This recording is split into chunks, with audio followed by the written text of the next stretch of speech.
to agriculture and mineral commodities.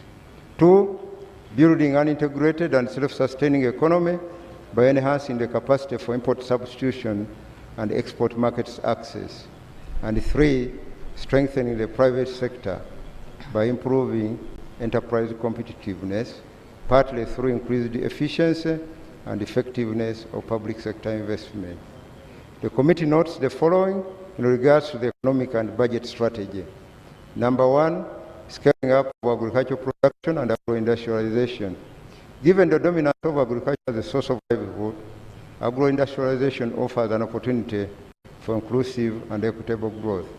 However, the sector is still characterized by 68.9% of households still dependent on subsistence agriculture, dominated by smallholder farmers. Low value addition, for instance, over 95% of coffee is exported as raw and processed beans. Limited access to agricultural financial services and critical inputs, among others. In order to address these concerns, the committee recommends that the following interventions should be prioritized. Number 1 is water for production. Number 2 is access to agricultural insurance.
In the mining industry to ensure that only technical and financially competent applicants are considered for mineral licenses.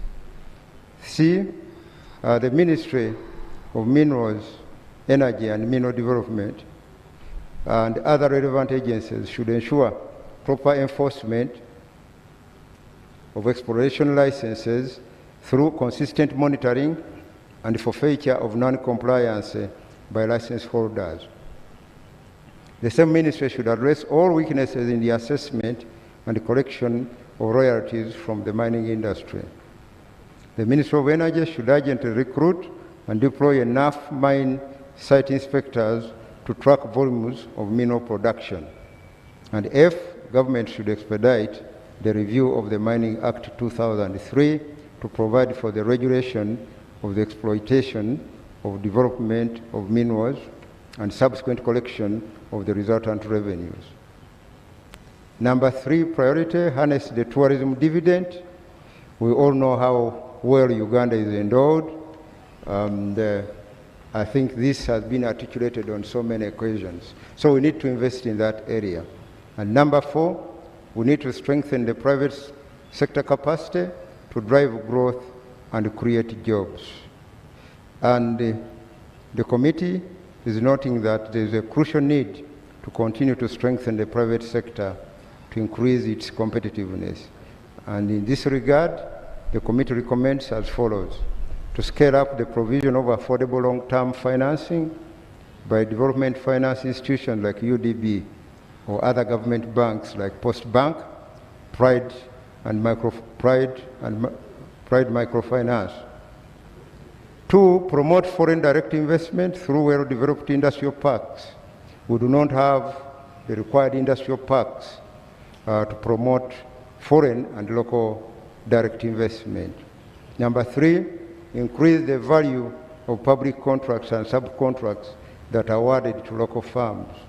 And number 4, support small and medium enterprises to access export markets and affordable credit. Many more recommendations are made on page 26. Now I turn to the resource envelope, which is summarized in table 14.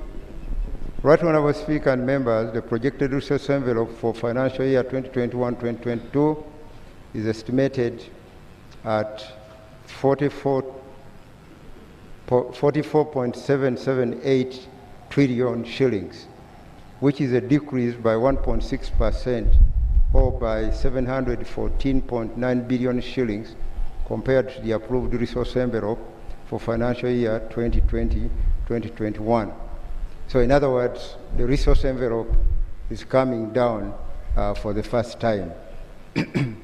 This decrease is mainly attributed to a projected decrease of shillings 2.426 trillion shillings in external financing for project support. Refer to table 14 below for details. It should be observed that 200 billion shillings will be drawn from the Petroleum Fund to specifically finance oil road infrastructure during financial year 2021-2022. Domestic and external financing will constitute 76.7% and 23.3% of the total resource envelope, respectively. In table 14, we summarize those details.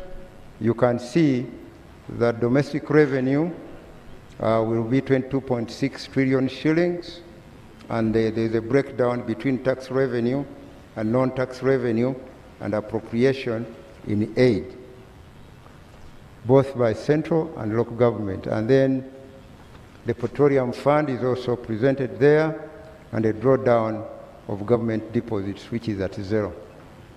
In terms of grants, those are also reducing at 1.441 trillion shillings, broken down between budget support and project support. Domestic borrowing, at 11.4 trillion shillings. And then external borrowing at 9.01 trillion shillings. So overall, we have a figure of 44.778 trillion shillings as our resource envelope. Now, we turn to the overview of resource allocation by program. Honourable members, we now pursue the program-based budgeting, and we have 18 programs. And as you note, governance and security, I think it is human capital. Human capital development takes the lion's share, followed by governance and security. Governance and security is at 15.5% of the budget, while human capital development is 16.9%. Integrated transport follows in number 3 at 11.22%, and then the rest are as reflected in that table. What is important to note are the programs that largely relate to production that have consistently been underfunded. The committee observes the following in regards to the resource envelope. Number 1, the resource allocation has been structured along the program approach as I've mentioned. Number 2, the greatest share of resources is towards debt-related payments, including domestic arrears, at 38%. Governance and security, as I already mentioned, at 15.5%, capital development at 16.9%, and integrated transport infrastructure and services at 11%.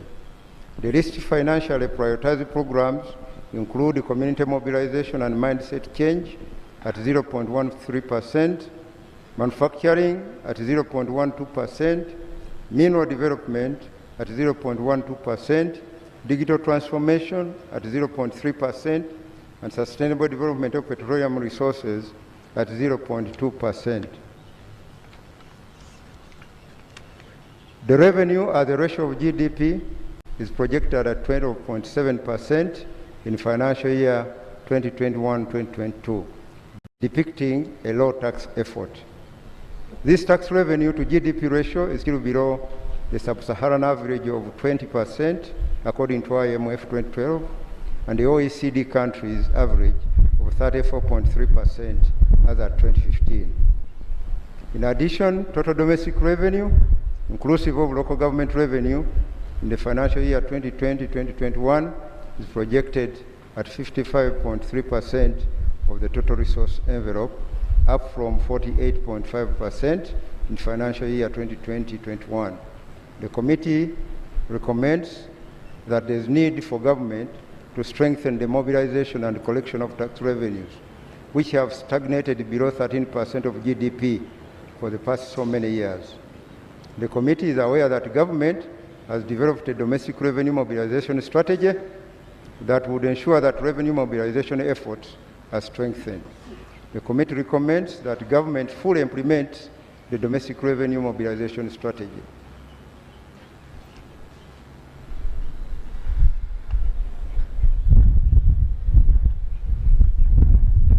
Madam Speaker, I turn to page 31 on the budgets of public corporations and state enterprises. In compliance with Section 1311F of the Public Finance Management Act 2015, the Minister for Finance, Planning and Economic Development laid before Parliament the proposed budgets for public corporations and state enterprises for financial year 2021-2022. The committee observed that only 26 out of the 65 public corporations and state enterprises submitted their budgets on the program budgeting system. Therefore, 40 public corporations and state enterprises did not comply with the law. The 26 public corporations and state enterprises are projected to collect total revenue of 2.2 trillion shillings. The committee reiterates the earlier recommendation that all public corporations and state enterprises should comply with the law and have their budgets presented and appropriated as stipulated by Section 29(3) of the PFM Act 2015.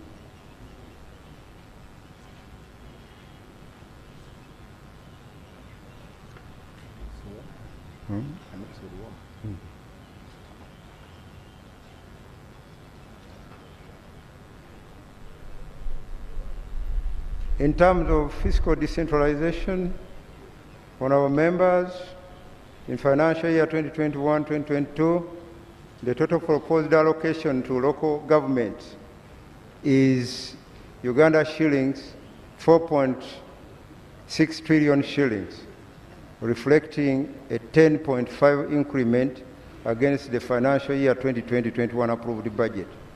The proposed allocation to non-wage expenditure category is 1.4 trillion shillings, reflecting a 49.2% increment, while proposed allocation to donor development category is 137.98 billion.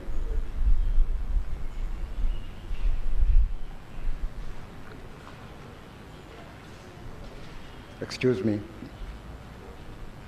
Madam Speaker, the committee established that government transfers to local governments as a share of national budget was at its peak in 2004-2005, when it performed at 26%, and thereafter experienced a declining trend to 20% in financial year 2010-11, and has stagnated at about 13%, despite the increase in the number of administrative units. This stagnation is largely on the account of failure by government to apply the prescribed formula under Article 193 of the Constitution of the Republic of Uganda. Consequently, the allocations have not enabled local governments to finance their local discretionary priority needs or cater for the general price levels and incremental costs of running services. Going forward, given the current trends, with the new administrative units and cities that were established in financial year 2019-2020 to financial year 2020-21, implying higher expenses with limited growth in revenue, currently at 10%, largely driven by central government transfers, local government financial suitability will be compromised unless deliberate efforts are undertaken to significantly raise local government revenues while instituting efficiency spending measures to keep growth in expenses in check. Madam Speaker, I now turn to the parish development model. Honourable members, the parish development model is a strategy for organizing and delivering public and private sector interventions for wealth creation and employment generation at the parish level as the lowest economic planning unit. It's a universal program covering all the 10,594 parishes of the country. It is expected that the parish development model will be implemented in 2 phases, beginning this financial year with the preliminary interventions as agreed with this Parliament. The rationale for the parish development model: despite the general success registered by development programs over time, 21.4% or 8 million people are living below the national poverty line, and 68% of Ugandan households rely on subsistence agriculture as the main source of livelihood. The success of development initiatives has been inhibited by low coverage of these programs that have been localized to a few areas at a given time. The parish development model should mark a major milestone in Uganda's development journey in 3 main ways. A, it accelerates implementation of area-based commodity development planning, which is vital for realizing the quantity and the quality of agricultural production required for agro-industrialization and export development. B, the model extends the whole of government approach for development to the parish level in a consolidated manner as opposed to working in silos. And C, it localizes Vision 2040 and the National Development Plan for effective measurement and management of development interventions. The parish development model is a delivery strategy for transitioning households out of the subsistence economy. The parish model was extensively discussed during the plenary and at the committee level on budget, at the committee on budget. During these discussions, the committee observed the following about the government strategy for implementation of the parish development model. Number 1, the goal of the parish development model is socio-economic transformation for wealth creation at the parish level. Under this goal, government aims to graduate the 39% of households in subsistence economy into agents of wealth creation in the monetized economy. 2, the intended outcomes of parish development model are to increase commercial production of 18 priority commodities at the parish level and to increase household incomes in that process. The parish model consists of 7 pillars outlined in Table 18 below. It has a pillar on production, processing and marketing, the value chain development. Pillar 2 on infrastructure and economic services. Pillar 3, financial inclusion. Pillar 4, social services. Pillar 5 is community information system. And Pillar 6, government and administration. And Pillar 7 is mindset change. The parish model seeks to accelerate, I think I've already said that. What I need to mention in 5 there is that implementation of this model requires parish level staff, institutions, and systems, including parish chiefs, parish development committees, and community data to be in place. Originally, this model was to be financed from a pool of funds sourced from amalgamation of existing welfare funds, but Parliament took a decision reversing that action. The committee recommends that 1, Parliament approves the restatement of existing welfare funds as proposed by the committee. Those changes have been reflected in the figures. 2, a phased approach to implementation of the parish development model. In financial year 2021-2022, implementation of this model should start with preliminary activities for establishment of the necessary support structures and systems. Key among these activities are recruitment of parish chiefs where we do not have them, establishment and training of parish development committees, set up of the community information system, and mobilization of the masses at national and local government level. 3, preliminary activities in financial year 2021 should also include gathering and using a baseline information to establish parish institutions to support all the 7 pillars of the model and development of value chains of the 18 priority commodities, including establishing markets for commodities. And finally, the request that Parliament should adopt the implementation of the parish development model in the coming financial year, taking into account the above adjustments. The way forward, Madam Speaker.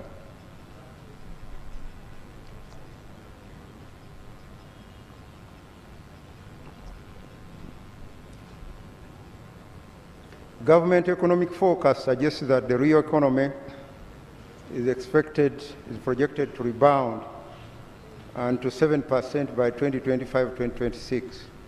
However, key challenges and risks to growth remain. And these include, number 1, refinancing risks due to a high composition of short-term instruments in the financing mix. 2, downgrade risks in credit rating. If there is a deterioration in debt sustainability, it can lead to being downgraded by international credit rating agencies, which would affect access to development credit. And 3, high cost of private sector credit because we are over-borrowing from the domestic market. And 4, increase in budgetary allocations to debt service and thereby affecting provision of government services. Discretionary finance will be getting reduced over the years. Safeguarding debt sustainability should be prioritized. In this regard, there is a need for continued domestic revenue mobilization and sound project implementation, especially to realize the envisaged growth dividend from infrastructure investment. Government should target the projected debt trajectory to provide a buffer relative to the Charter of Fiscal Responsibility debt ceiling in case of adverse shocks. There is also urgent need to accelerate structural reforms aimed at facilitating private sector activity, particularly local SMEs, to develop capacity to drive the industrialization effort, increase exports, create jobs, and increase local content. These reforms should include further improving the business environment by increasing the access to affordable credit and reducing the cost of doing business through increasing access to affordable energy and reliable transport infrastructure that links the country to regional partner states in order to widen our market opportunities. To harness the potential of human resources to adequately drive Uganda's development agenda, there is need to continue to build up the skills base with the relevant education requirements for employment, employability, and sustainable growth. Expand the pool of entrepreneurs, business leaders, managers, and professionals who will be able to contribute to solving problems in their establishments, create new products and services, and help their enterprise to grow, and streamline national education and training systems in light of the national, regional, and global human resource needs and trends. Also, sequencing projects with priority given to those generating a bigger growth dividend. In addition, government will also continue to enhance project execution by fully implementing their reforms under the Public Investment Management Strategy for timely realization of their benefits and subsequently their impact on the economy. And finally, increase resource mobilization for implementation of national development programs by effective operationalization of the domestic revenue mobilization strategy aimed at increasing domestic revenue by 0.5 percentage points of GDP each year. In Part 2, Madam Speaker, we present various items, including the adjustments that we have proposed to the annual budget estimate of financial year 2020-21. But, Honorable Speaker and members, Table A, which begins on that page 36, and Table B, which is on page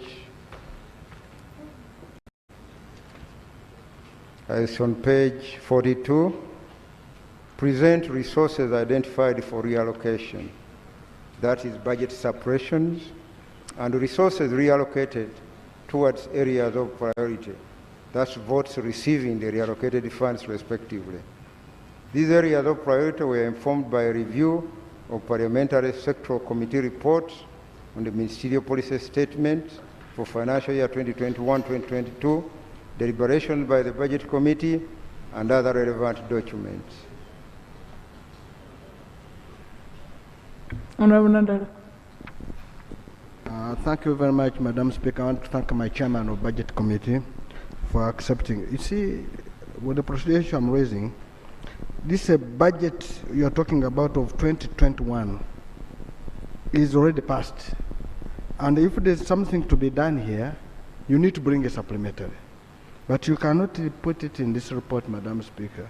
If you want to adjust a budget and there's a supplementary needed, we'll request you, Mr. Chairman, advise the Minister of Finance to deal with that. So, Madam Speaker, is this procedure right that will now bring adjustments to a budget estimate of 2020-21, which is running? So it is not even close, it's running. If to continue to be brought here, and under what law would it be put on this? I thank you. Madam Speaker, Yes. I'm sorry for the error in the heading. It's an adjustment to the annual budget estimates for financial year 2021-2022. I'm sorry for that error. That particular budget has not been approved yet. Thank you, Honorable Nandala, for raising the matter. Now, Madam Speaker, Table A are the resources that the various committees have identified for reallocation. And the chief among these are arrears and court awards, 20 billion. Then there is this program on governance and security, and more specifically on treasury bill interest. We have suppressed there 294 billion shillings because the committee noted that that same domestic borrowing has been maintained within a reducing CBR. So the justification for increasing interest charges could not be established by the committee because, as you noted, our budget is coming down. The domestic financing is also coming down. Domestic financing, if I may give more details, for the current financial year is at 3 trillion 54 billion shillings, while in the next financial year, domestic financing is projected to reduce to 2 trillion 942 billion. So you can see the trend in domestic financing is getting down, but they're proposing to raise interest rates, and that means there is no relationship there. As domestic financing is reducing, interest charges should also be reducing. But we observe that interest charges were increasing from 597 billion to 857 billion. And it is that increase of 294 billion that was targeted by the Committee for Reduction. And again, under others, we reduced that figure by 20 billion, which was, again, on bank charges. We noted with after an interaction with the Minister of Finance that the temporary borrowing has not been properly managed. And the consequence of that has been the Bank of Uganda to charge more bank charges, including interest, from the Treasury. So we note that with increased efficiency in the operations of the Treasury, we should be able to save some money there. So we have 20 billion added on our resource. Then there were proposals relating to Electoral Commission, and the detailed explanations are there, but these are small amounts. Now on page 38, you can see a suppression of 253.3 billion. That was money that was being returned from the various MDAs on the parish development model. That money will be reallocated accordingly. We see proposals of movements in science and technology, in the Ministry of Defense, particularly targeting resources that were originally given to Uganda Air Cargo. And on page 39, we continue to see some movement in Digal, but these are within the same vote. And then the Mulago Specialized Women Hospital, the provision of resources for transport, and the Mulago Referral Hospital, the provision for 1 billion shillings, which is being moved because the Banis unit is not actually at Mulago, but is at Kirudu Hospital. So we shall be moving those resources to Kirudu Hospital. Minister of Finance, the IFMIS recurrent costs, we noted that we had approved recently 25 through a supplementary, approved 25 billion shillings. So we removed some 14 billion shillings to finance other critical sectors of the economy. And we also noted that under the same ministry, they had made a provision of 46 billion on consultancy services. And that budget had increased from 17 billion. So we removed 18 billion because we are at a time when we should reduce consumptive expenditure. Ministry of Water, these are some adjustments that are within, and the Ministry of Energy, some movement of resources. Now, those movements, I think I've mentioned the major highlights in those movements. Yield on page 42, a total of 750.25 billion shillings. And that is the money that's going to be redistributed in table B on resource allocations. The Law Development Center receiving 2.5 and 2 billion for the justification as has been indicated. And we go on as reflected on page 43. Madam Speaker, I do not think that I should present all these details, but I believe that members have got these documents. But maybe what is important to mention is that within the referral hospitals, all the referral hospitals, we are making a provision to procure CT scans, because we noted that for lack of imaging equipment, people are moving from Mbale, where we have a referral hospital, coming to Kampala just to do a scan. So to address that problem, we have made a provision for procurement of CT scans in all regional referral hospitals across the country, including Kirudu Hospital and Kawempe Hospital, and all the regional referrals in Imbare, Soroti, Gulu, and so on and so forth. So that summarizes my presentation. My presentation on this schedule. The details have all been declared in that schedule up to page 64. Now, Madam Speaker, the figures recommended for supply are presented in Table 19. And this arises out of the above adjustments in A and B. And based on those adjustments, we recommend the following figures for supply and appropriation as expenditure for financial year 2021-2022. And the Table 19 is a consolidation of Schedules A, B, and C.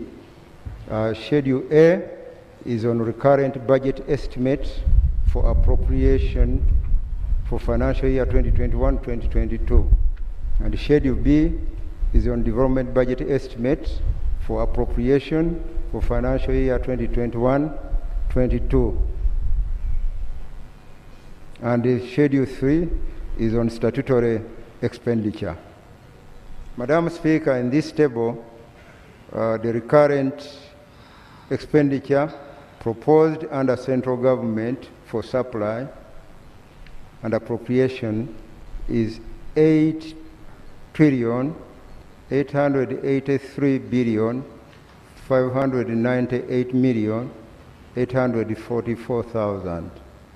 Referral hospitals, the recommended supply for financial year 2021-2022 is 178,272,327,000. Foreign missions, the recommended supply is 190,231,999,000. And local government, the recommended supply and appropriation is 3,408,765,462,000. Overall, the proposed total recurrent expenditure proposed for supply is 12,660,868,633,000.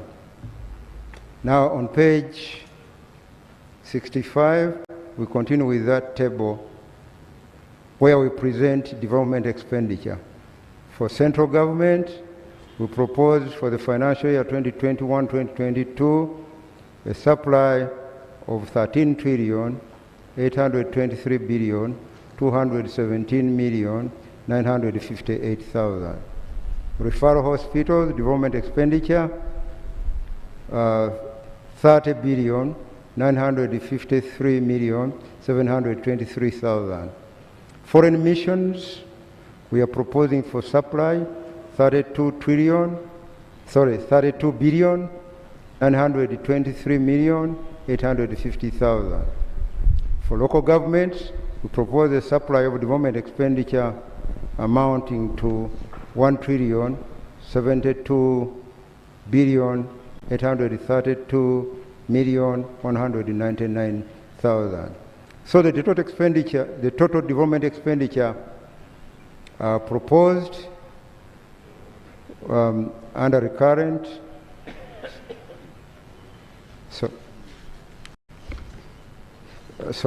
the total development expenditure proposed for 2021-2022 is 14,959,927,730,000. So the total appropriation, adding recurrent and Development is we are proposing 27 trillion shillings, 620 billion, 796 million, 363,000. And statutory expenditure of 17 trillion, 157 billion, 992 million, 325,000. So the grand total of appropriation and statutory expenditure, which is the overall budget of 44 trillion, 778 billion, 788 million, 688,000. Now, Madam Speaker, Schedule A, as I indicated, are the figures for appropriation under recurrent expenditure. And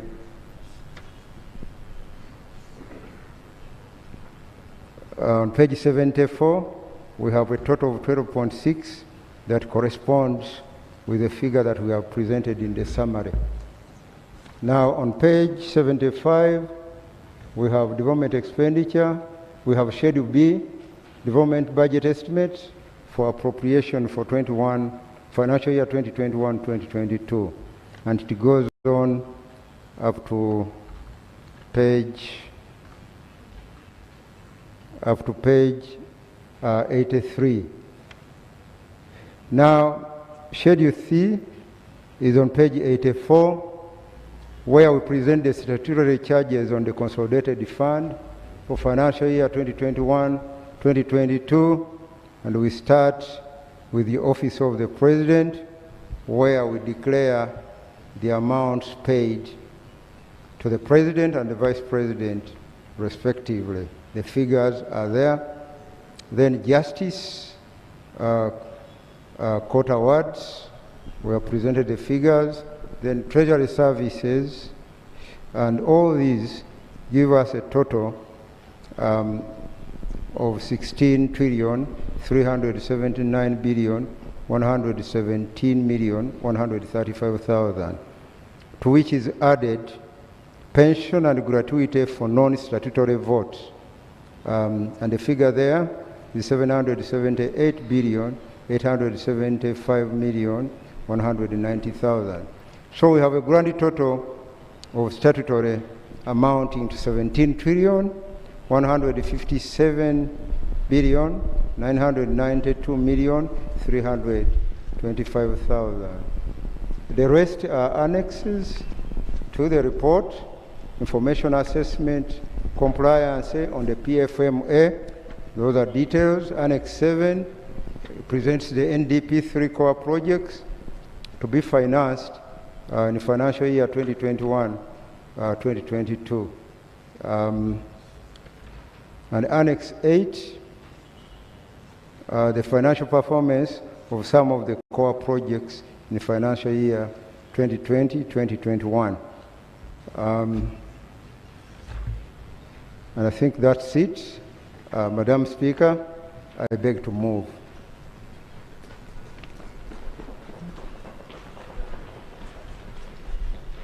We do have a minority report.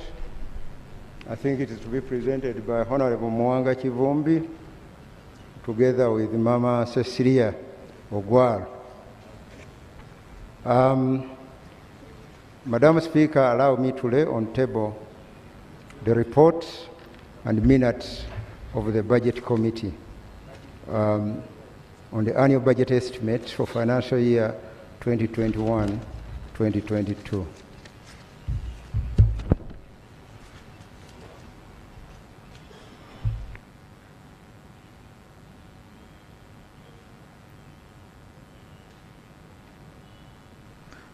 Thank you very much, Honorable Chair and members of the Budget Committee, for that work, especially since you had very little time in which to handle it, taking into account that the tenure of the 10th Parliament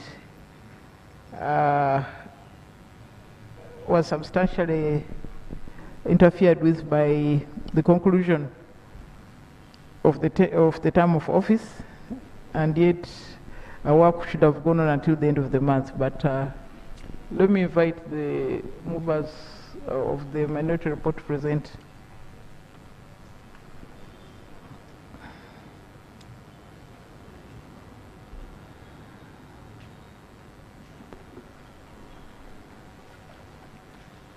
Right Honorable Speaker, I thank you for this opportunity, and I beg to move a minority report pursuant to Rule 22(202) of our Rules of Procedure. Right Honorable Speaker, I present a dissenting opinion from the position of the majority on the following areas: inadequate allocation to contingency fund, inadequate frugality in budgeting, escalating domestic borrowing, debt servicing burden, inadequate agricultural sector development, absence of local government development plans, parish development model, deviation from the Charter of Fiscal Responsibility. Right Honorable Speaker, number 1, inadequate allocation to the contingency fund. Right Honorable Speaker, as noted in the majority report, the contingency fund is a constitutional obligation which should be met. And Right Honorable Speaker, as you are aware and the majority report has noted, is that 222(7.49) under the law should be provided under the contingency fund. Right Honorable Speaker, the experience of COVID has taught us squarely that we need the contingency fund. Had we had the contingency fund, there would never have been those levels of panic, but we consistently, year in, year out, failed to provide for this fund. The ministry provided only 62 billion of the required 227, leaving a shortfall of 164 billion. Right Honorable Speaker, it should have been prudent during the reallocation that the majority committee find it worthy to meet this constitutional obligation so that we don't move on any illegality. Right Honorable Speaker, therefore recommend that the contingency fund be provided. Inadequate frugality in budgeting, Right Honorable Speaker. Although the majority report called for austerity measures, it falls short of detailing the austerity measures. It is noted that government considered the budget suppression strategy contained in the minority report on the annual budget suppression strategy contained in the minority report of this ongoing year to 2021. There are various percentages of suppression that were undertaken amongst the proposed consumptive items as indicated in Table 1. However, there were no suppressions made to fuel, lubricants, and oil. To the contrary, it is projected to increase by 2% from 240 billion to 244, an increment of 3.7 billion. This is surprising given the fact that there are suppression in transport equipment and travel inland mounting to a total of 47 billion. Right Honorable Speaker, when you look at Table 1 below, and we look at travel inland, the budget for travel inland has reduced by 13 billion. That is item number 7. The budget for transport equipment that they are going to acquire has reduced also by a total of 33 billion. But Honorable Speaker, what defies logic is that you are going to travel less inland, you are going to travel to buy fewer vehicles and equipment, but you are going to spend more money on fuel. That defies logic, and we think government is not learning the harder way. Given the challenging times of COVID-19 pandemic, it should have been logical to allocate more resources realized from suppressions items such as medical supplies and agricultural supplies. There is urgent need for vaccine and reduction in household income. The latter lowers the purchasing power for food, particularly among the urban households. Hence, the need to boost local food production to contain food inflation. To the contrary, allocations to medicine supplies and to agricultural supplies are projected to decrease by 12% and 59% respectively. Right Honorable Speaker, in the table 2, I've noted that last year approved budget for medical supplies was 971.374 billion. This year, it is projected to reduce to 849,268,100. So, a total of 121 billion, which is equivalent to 12%, has been deducted from medical supplies at a time when we need vaccines and other requirements. Agricultural supplies, Right Honorable Speaker, the budget was 284 billion.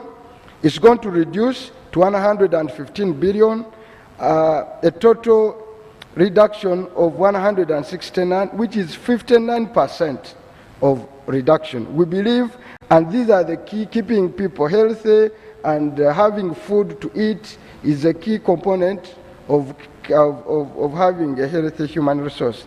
It has been delivered that the beneficiaries of suppression are majorly debt management items. These have increased by 17% from 12.69 trillion to 15 trillion. As a result, from the outset of 33% of the budget in 2022 will be locked away from service delivery. Right Honorable Speaker, this is so critical that from the onset, we are going to lock away 30% of our total revenue collection in debt servicing, in paying interest and amortization and managing our debt. With the increased allocation to debt management, one would have expected a reduction in debt burden. Contrarily, this is not the case. Table 3 is increasing allocation to debt management. Here we elaborate how we are going to manage our debt. Right Honorable Members, loan interest is budgeted to be 1,054 billion, an absolute change addition of 21%, which amounts to 185 billion. That is interest. Commitment charges, they are going to reduce from 52 billion to 20 this year, an increase, this is commendable, an increase of 61%. Debt management fees, these are going to rise from 113 billion to 132 billion, a total increase of 28, which is 28%. Treasury bill interest, payment on treasury bill, is going to rise from 597 billion to 857 billion, a total increase of 259, which is 43%. Bond interest, 2,361,000,000 is going to rise to 2,763 billion, which is a total increase of 400 billion, which is 17%.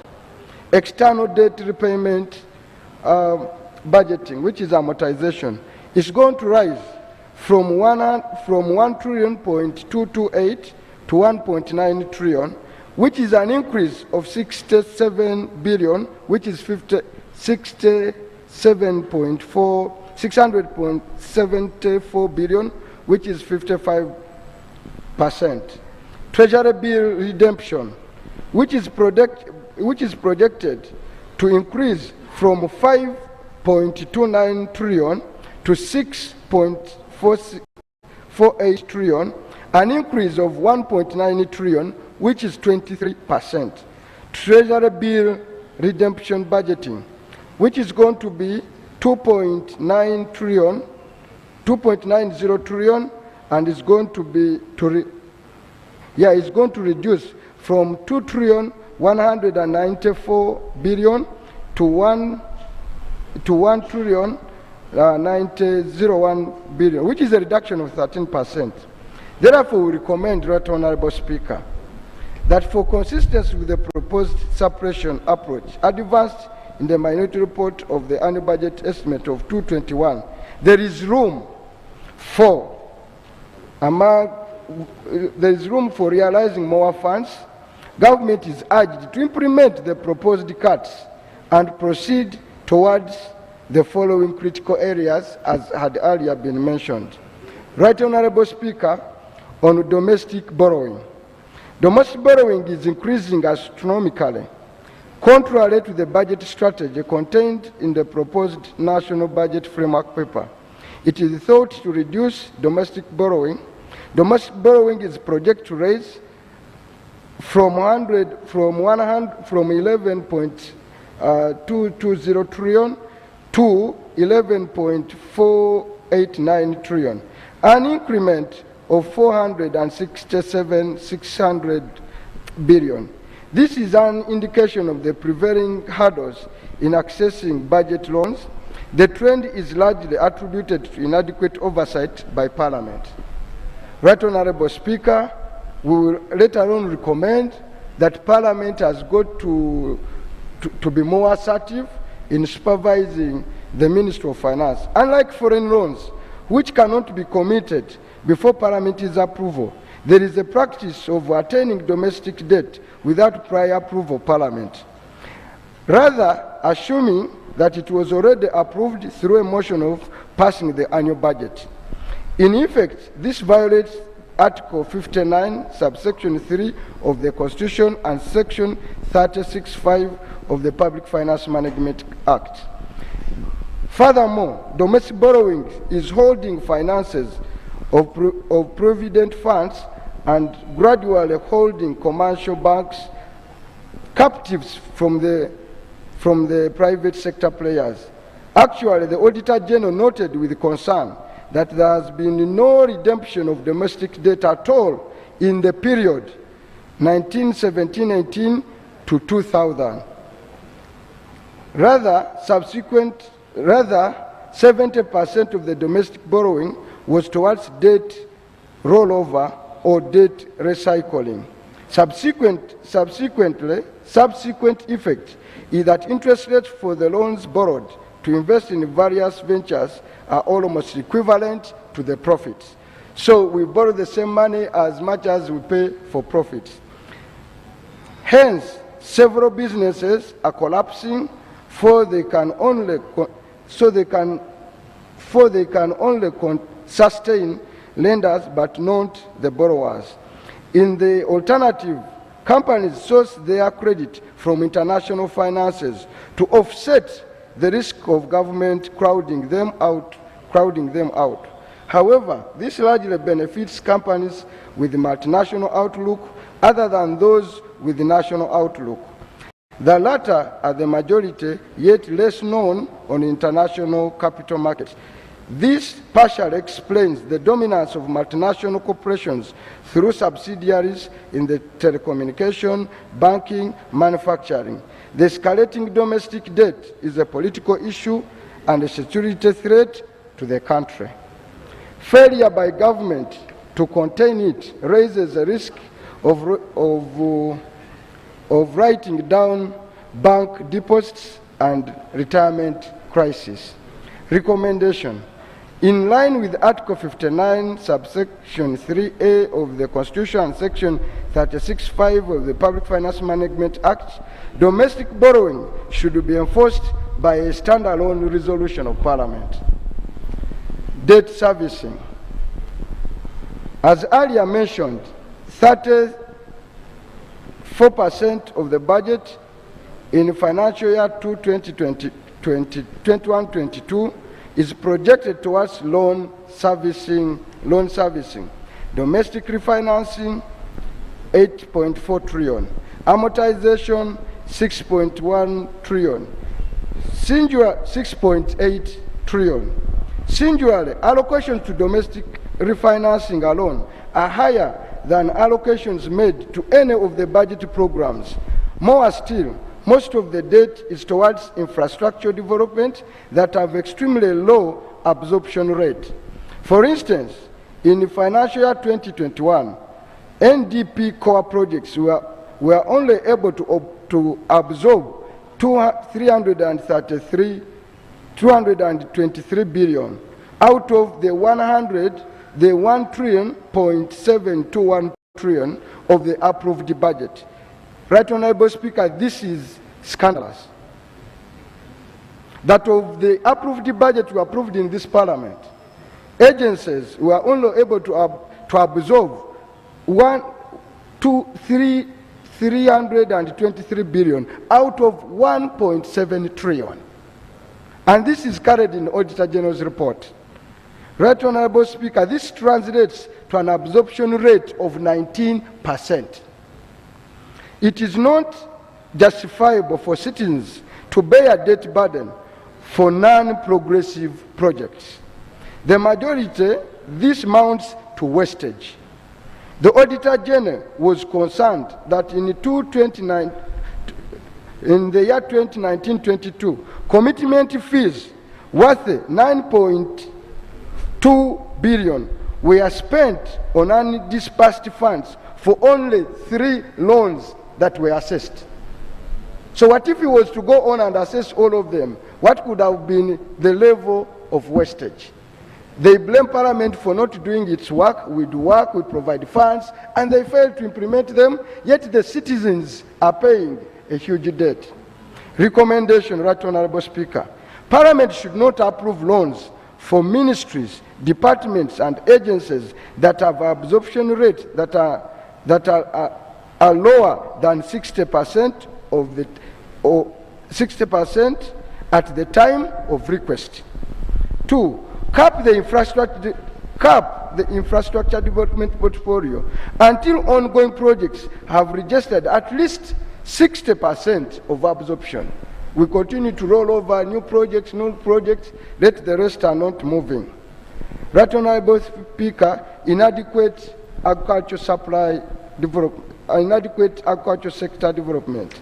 The main report proposes prioritization of water production and agricultural insurance schemes, irrespective of the huge budget cuts in the agricultural sector. Allocations were cut by 64% from 1.3 trillion in the financial year 2021 to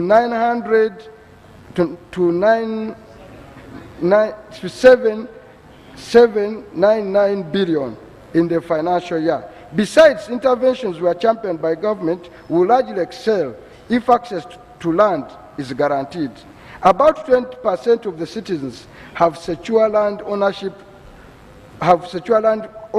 in the form of land titles.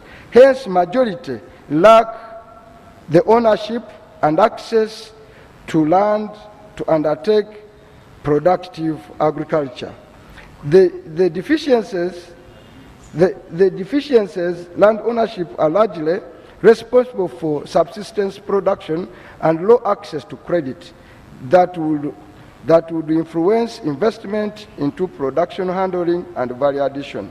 We therefore recommend that allocation to agriculture sector be maintained at levels of the last financial year, with the privatization geared towards establishing districts and institutions and regional silos. The allocation towards the land fund should be transformed into a revolving fund. This would ensure sustainability of the land and of the fund and serve more beneficiaries. Absence of local government plans.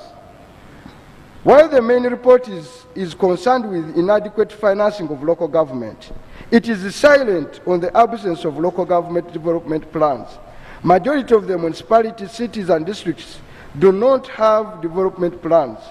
Only 19 out of the 32 municipalities, which is 59%, 4 out of 9 cities, 44%, and 18 out of the 135 districts, 13% have development plans. With the huge gaps in planning, it is not surprising the decentralization policy is underperforming. One then wonders what parameters were used by government to propose allocations to local government. Absence of development plans automatically paint to a non-alignment to the National Development Plan. This is a variation of Section 13, subsection 6 of the Public Finance Management Act. Recommendations. Before approval of the budget, in line with the Section 78 of the Public Finance Management Act, the minister responsible for finance and local government should offer explanation to this parliament how local governments that lack development plans intend to deliver services. Accounting officers for local government who have failed to produce strategic plans should not be approved to manage public funds. Parish development model. The government proposed amalgamation of wealthy funds mounting to 453 billion into the parish development model. Critical is the fact that a large portion of the funds mounting to 444 were to be used as a parish revolving fund. It was later indicated that the allocation was to reduce to 200 billion. And thanks to your work here, Right Honourable Speaker, for ensuring 2 days of debate that forced government to see logic in what Parliament was saying. Government is increasingly reducing national development challenges to financial access. The greatest challenge for the majority of Ugandans, 68% of the population, is post-harvest handling and market access. Right Honourable Speaker, a truck of sugar cane in Busoga at present goes for 100,000. In Kayunga, the chairperson of the budget committee told us tons and tons of sugar cane have been burnt. So the problem in the local areas are not necessarily lack of the small monies, it is how to market.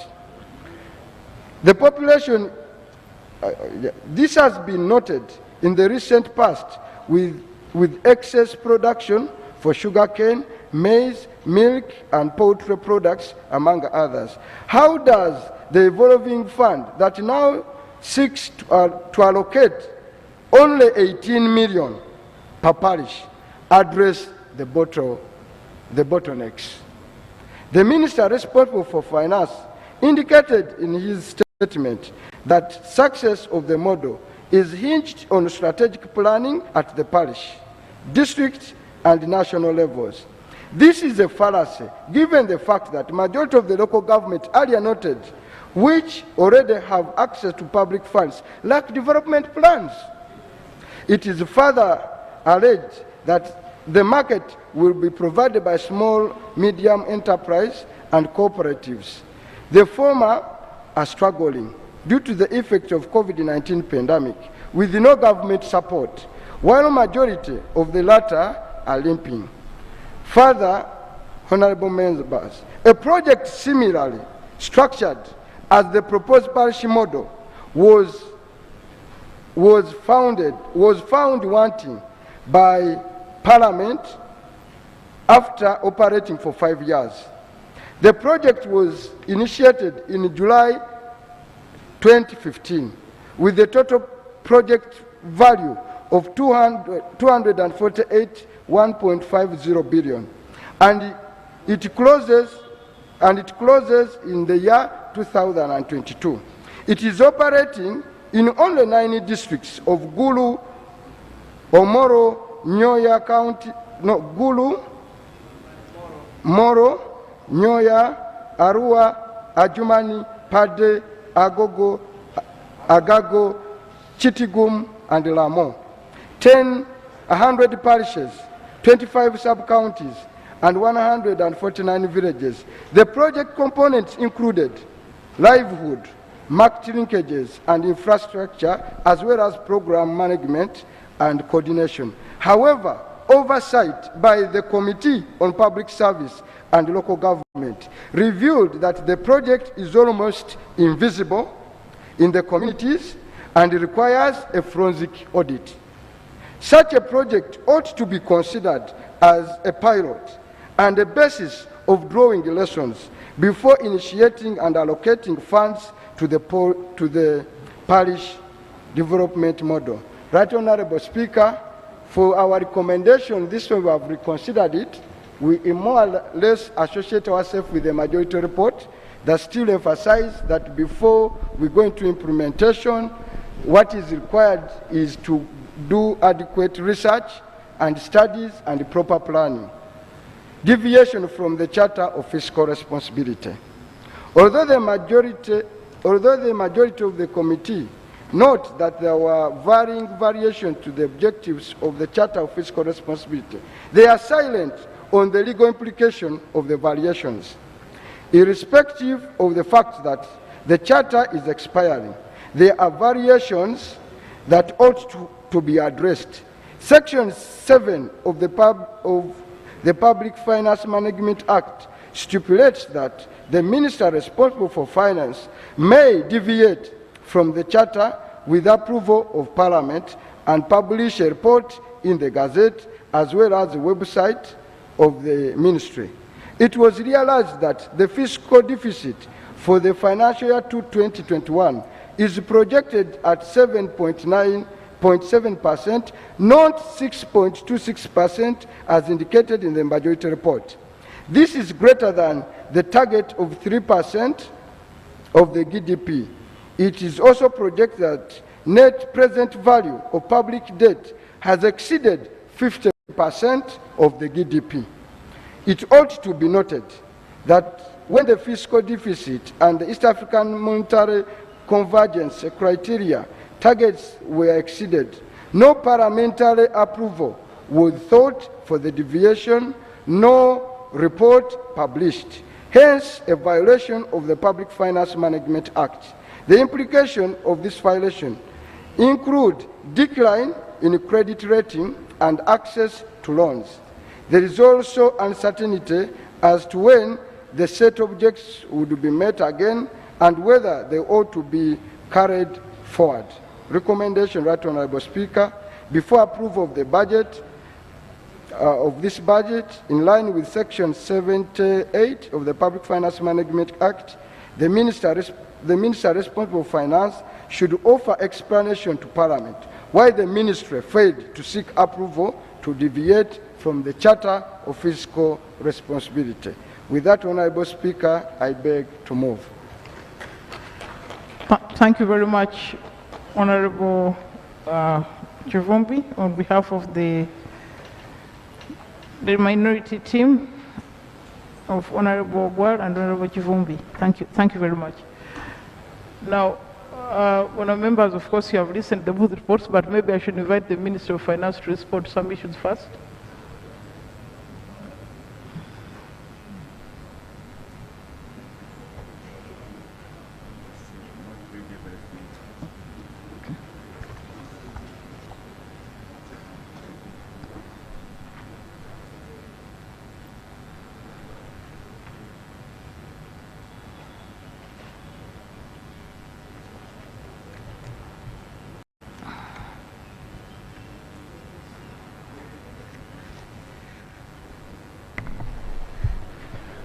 Thank you very much, Madam Speaker, and I want to thank the Chair of the Budget Committee and the Honorable Chivumbi for the report and the minority report and the issues that have been raised. We did discuss some of these issues in the committee and we offered explanation, and I want to make three clarifications on the report, both reports that have been presented to this House before the debate starts. The first is the status of public debt for the Republic of Uganda as per now and even in the medium term. Madam Speaker, I have uploaded just a simple statement, but as has been stated, in December 2020, our debt was at 17.96 billion US dollars. And out of this, external debt was 30.7% and the domestic debt 16.5%, and we had reached 47.2% to GDP. Our composition of domestic debt is 75.8% of the 22.966 billion Uganda shillings is in treasury bonds. And the composition of the external debt is that at December 2019, we had increased from, represented 35.9%, an increase equivalent to 3.08 billion US dollars. Madam Speaker, we get these loans from multinationals like the World Bank, the IMF, and also bilaterals from the Exim banks of different countries. And as at December 2020, 49.1% was from multinationals, the major multinationals, and 29% was from the bilaterals. And we had 7.6% from the commercial banks. We are always cautious to make sure that we don't go commercial because it's very expensive. The composition of the currency we borrow in as of December 2020, 35.0% was from Uganda shillings, United States 30.6%, and euros 19.3%, and others 15.1%. The currency in which we borrow is very important because at the end of the day, we pay back in the same currency, and also that speaks to the need to increase our exports. Madam Speaker, if you compare other countries, and on page 4, Uganda now is at 40, but December 2020, Uganda was 41%, Kenya was at 69%, Tanzania 38%, Rwanda 60%, Burundi 69%, Ethiopia 55%, South Africa 77%, United Kingdom 85%, United States of America 98% to GDP. The composition of our debt, the bigger portion of our debt is going to energy and mineral development on page 5 for distribution of electricity which we are generating, and also works and transport to finish the infrastructure, especially roads. But of recent, because of COVID, we have seen an increase in accountability. That's loans that come to support our budget is now coming to 29%. But Madam Speaker, the key projects that are pushing the increase in the debt portfolio, which must be implemented to spur the growth of our economy, support industrialization agenda, create wealth and jobs for Ugandans, include but not limited the Karuma hydropower, which took almost 3 billion, Isimba, the oil roads, Lot 1, 2, and 3, and other roads, expansion of Kaintewe International Airport, Kampala-Jinja Express project, meet and standard gauge rail, development of Kampala Industrial Park, the National Oil Palm Project, the development of water and sanitation, various transmission and electricity distribution projects, construction of tertiary and vocational institutions, and also health centers, construction of hospitals, and various irrigation schemes and valley dams, mainly in water-stressed areas. Madam Speaker, the completion of these projects and pipeline projects will increase the competitiveness and the GDP of this country and improve the economy. The completion of Simba, for example, and Karuma hydropower stations on page 6, it produces 883 megawatts to the national grid, and this will attract industries and also reduce the cost of doing business. The expansion of Entebbe Airport will enable handling of 6.1 million passengers by 2023. Investment in infrastructure in oil and gas sector will prepare the country to become an oil-producing and exporting country. The crude oil pipeline alone is expected to create 5,000 jobs during construction and also create revenues for 1.6 trillion over 25 years. The standard meter gauge railway will reduce the cost of doing business. So, Madam Speaker, given the composition and our effort of revenue correction, the choice that we are making is that should we continue to use the little resources we have that we are collecting domestically to finance these big projects and take us 50 to 70 years to complete them, or should we borrow now, complete them, and then grow the economy and in a way provide jobs and support the economy? So that is the choice that we are making. The challenges, as some of them have been outlined by Honorable Chivumbi and the chair of the budget, they are historical challenge of slow disbursement of debt associated with funds, procedures, and conditions. Madam Speaker, working with the Committee of National Economy, we have seen Parliament also add value to the process of approving loans and also addressing these challenges.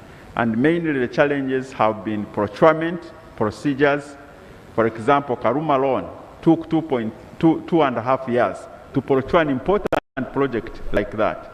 We have also seen land compensations, and we have seen management issues and preparedness of projects, and we are addressing this. But the most important point I wanted to make through this paper was on page 7, the debt sustainability situation of the country. The outbreak of the COVID pandemic greatly impacted on the Uganda economy through disruption of trade, which saw a decline in both imports and exports. The government response to mitigate the spread, including domestic lockdown, led to a slump in domestic economic activity and consequently shortfalls in revenue. The revenue shortfall, coupled with additional expenditure requirements, support government's economic and health response to COVID-19 necessitated high and anticipated borrowing, as highlighted earlier. In the coming years, Madam Speaker, public debt is projected to increase mainly on account, one, the need to implement the NDP3 and programs,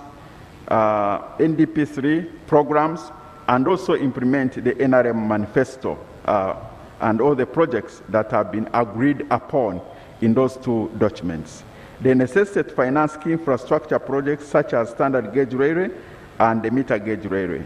These two alone are going to take approximately 3 billion, meaning that they are adding close to 6% or to GDP of our debt situation. And also the need to finance the refinery so that we can get oil out of our way.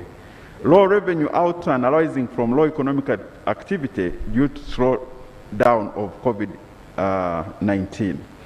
And because of this, Madam Speaker, I wanted to inform this House and the country as such that our debt to GDP, which has been a measure that we are using and agreed upon by East African community, 2021, as the chair mentioned, is going to end by June at 49.1%. And then next financial year, it will increase slightly and go above our threshold and will come to 51.9%. In 2020-2023, it will be, and it's on page 8, Madam Speaker, it will be 51.2%. 2023-24, it will come down now to 49.9% because we will have implemented most of the projects, infrastructure projects. 2024-25, it comes down to 48.7%, 47.4% in 2025-26, 2026. So, Madam Speaker, this is how we are projecting our debt situation. That will increase slightly next financial year, come up a bit, and then come down because we'll have finished implementing the infrastructure projects. We cannot do otherwise because we must implement our projects. The debt is projected to decline after an account of increased domestic revenue as government implements domestic revenue mobilization strategy. The major vulnerabilities to this situation relate to real growth of exports due to disruption of economic activity, the need to increase revenue. Madam Speaker, in conclusion, government is rolling out the domestic revenue mobilization strategy to enhance domestic revenue efforts to collect enough revenue to finance our budget and also pay back the loan. We shall continue to address issues of low absorption capacity as identified both in the majority report and the minority report. And actually, the Committee of National Economy is playing an important role here. And we also pray that Parliament, through the sessional committees, oversight committees, should continue to play their role as executive also does the work. Madam Speaker, I would like to affirm that our debt remains sustainable and borrowed money is being used to invest in projects that will grow the economy, create jobs, and make Uganda financially independent. Secondly, that was the issue on the issue of debt. Second and the last one, Madam Speaker, in a majority report, you have noticed that in the reallocations, the chairperson of the budget has made some reallocations. And yesterday we had a meeting which you chaired, a very fruitful meeting, and we agreed to disagree on 2 points. The first one, the chairperson and the members of the committee have made a reduction of our interest payment of 290 billion.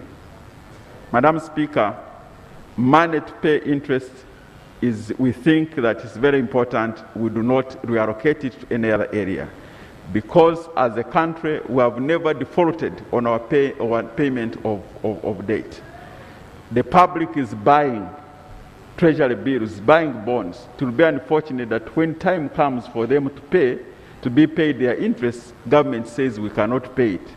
We have never defaulted, and we do not intend to default on payment of our loan, not even by delaying by 1 day or defaulting by 1 shilling.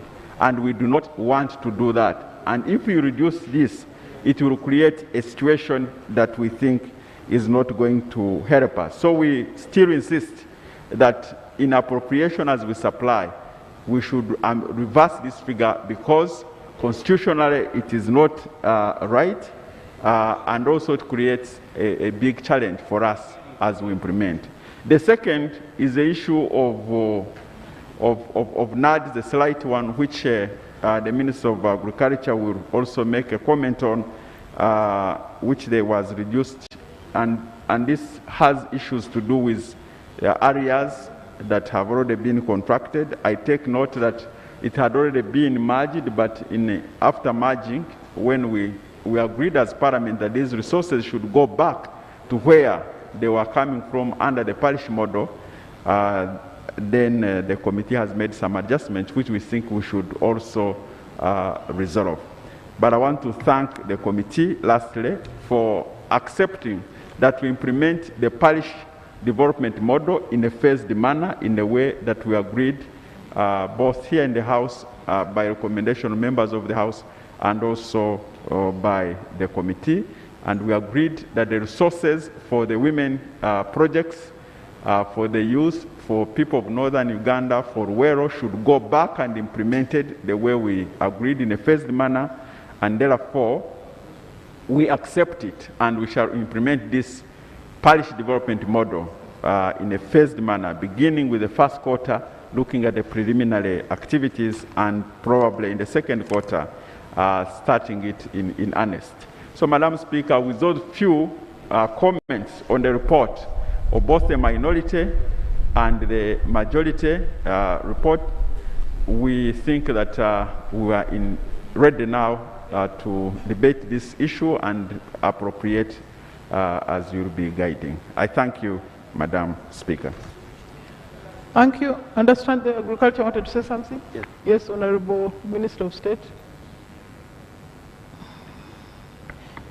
Thank you, Madam Speaker and honorable colleagues. I want to thank the chairperson of the Budget Committee for a good report and also the Minority Report for key issues raised. Madam Speaker, I'm trying to challenge the logic of reallocation and seek support of members. One is that Northern Uganda economic recovery needs to be sustained. And cutting 20 billion from there, I don't see the logic. Madam Speaker, agricultural inputs, 56 billion were voted, and specifically for 3 items. One, there are some regions with low cash crop who want to upgrade to high value cash crops. And we need money to purchase seedlings. Transferring money to working tractors when people have no seedlings and planting materials is not logical. Madam Chair, we have areas of people who supplied agricultural inputs, and we need to clear this backlog. Madam Speaker, these things were discussed in the committee. Yes. Madam Speaker, 10 billion to be taken away from NADS, I think was unjustified. Number 3, defense budget has been cut by 127 and also 27 billion and also 26 billion submission for NEC. First, we have backlog of areas for veterans. If you cut this money and say it remained in defense, it would be understandable. But taking away 127 billion is really unfair. Order, please. Madam Speaker, I have a right to speak because I appeared before the committee, and these matters were not raised. Madam Speaker, taking away 27 billion from NEC industries, this is the only industry we have in Uganda for import substitution. So cutting away 27 billion is actually closing NEC. Yes. Which order? Madam Speaker, I thought I would raise these concerns and seek the support of members that the money stay where it was.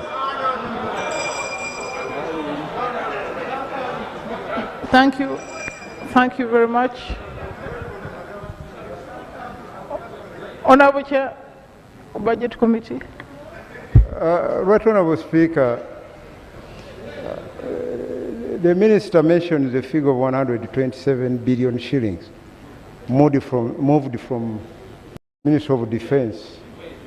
I want him to reflect in the report where that movement has been done. What has only been moved is 38 billion shillings, which originally was money this Parliament appropriated to Uganda Air Cargo, and the Committee of Defense has found it necessary to extract this money from the Ministry of Defense to other priorities. But we don't have 127 billion shillings. What we have here is 38 billion shillings.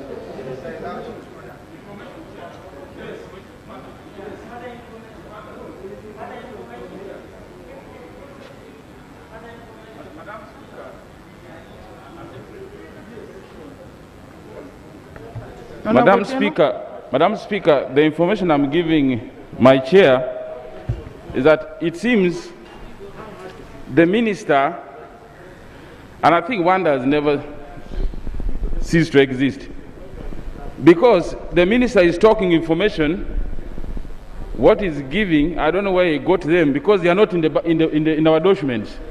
For instance, the minister is talking about money removed from NADS to somewhat to act as, I don't know.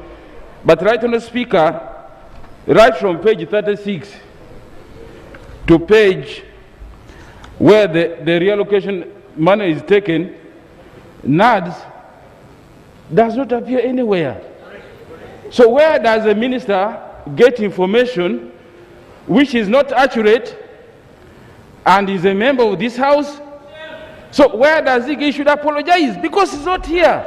So that's the information I want to give you. The information the minister is giving, he must have picked it from somewhere, but not from this document, because all of them are inaccurate and should be expunged, right, Honourable Speaker, from our records. Further clarification, right, Honourable Speaker, the people of Uganda and this Parliament is very concerned about very high figures on consumption areas of our expenditure and the budget, and less expenditure on the productive sector of the economy. Right, Honourable Speaker, the minister ought to know that where you can touch the lives of the people of Uganda is to increase funding on agriculture. But you can see how much agricultural expenditure has been reduced, right, Honourable Speaker. We cannot claim to be representing the people of Uganda where 90%, almost 90, but about 80% depend on agriculture. And yet we are reducing it by 59%. So I think, Madam Speaker, the minister is not right, and I would like the Minister of Finance to explain. In his notes, he told us that over the years they have been reducing on the consumptive expenditure up to a figure of about 300 billion or something like that. I would want to know on what item, from which ministry, from which agency, because those have been our thorns in the flesh in the budgetary processes. So, right, Honourable Speaker, I would like to appeal to the government side that this budget has been very restrained. In fact, from the debate we had last week, Parliament rejected the concept of the Paris model. But we have said, let's have small amount of money and see how it will work in the next 1 year or so. If the infrastructure is in place, then we can always come back and argue for proper funding as has been requested. Now I'm surprised, instead of the minister coming to appreciate what the budget committee has done to be so favorable, instead he's complaining. Maybe the little you have got from NEC, we can even remove it, because NEC is not adding any value to the life of an ordinary Ugandan. Honourable members, I think the issue of the figures, let us deal with at appropriation. Now let us listen to the principles. You have heard the reports, you have heard the main, you have the minority, you have heard the minister. Honourable Taka.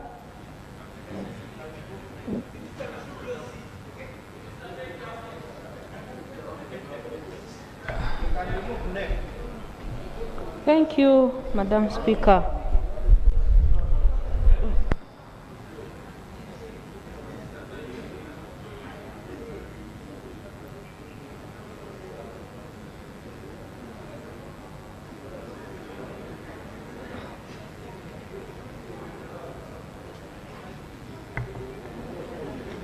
Thank you, Madam Speaker. Madam Speaker, I'm concerned about a few issues in the budget.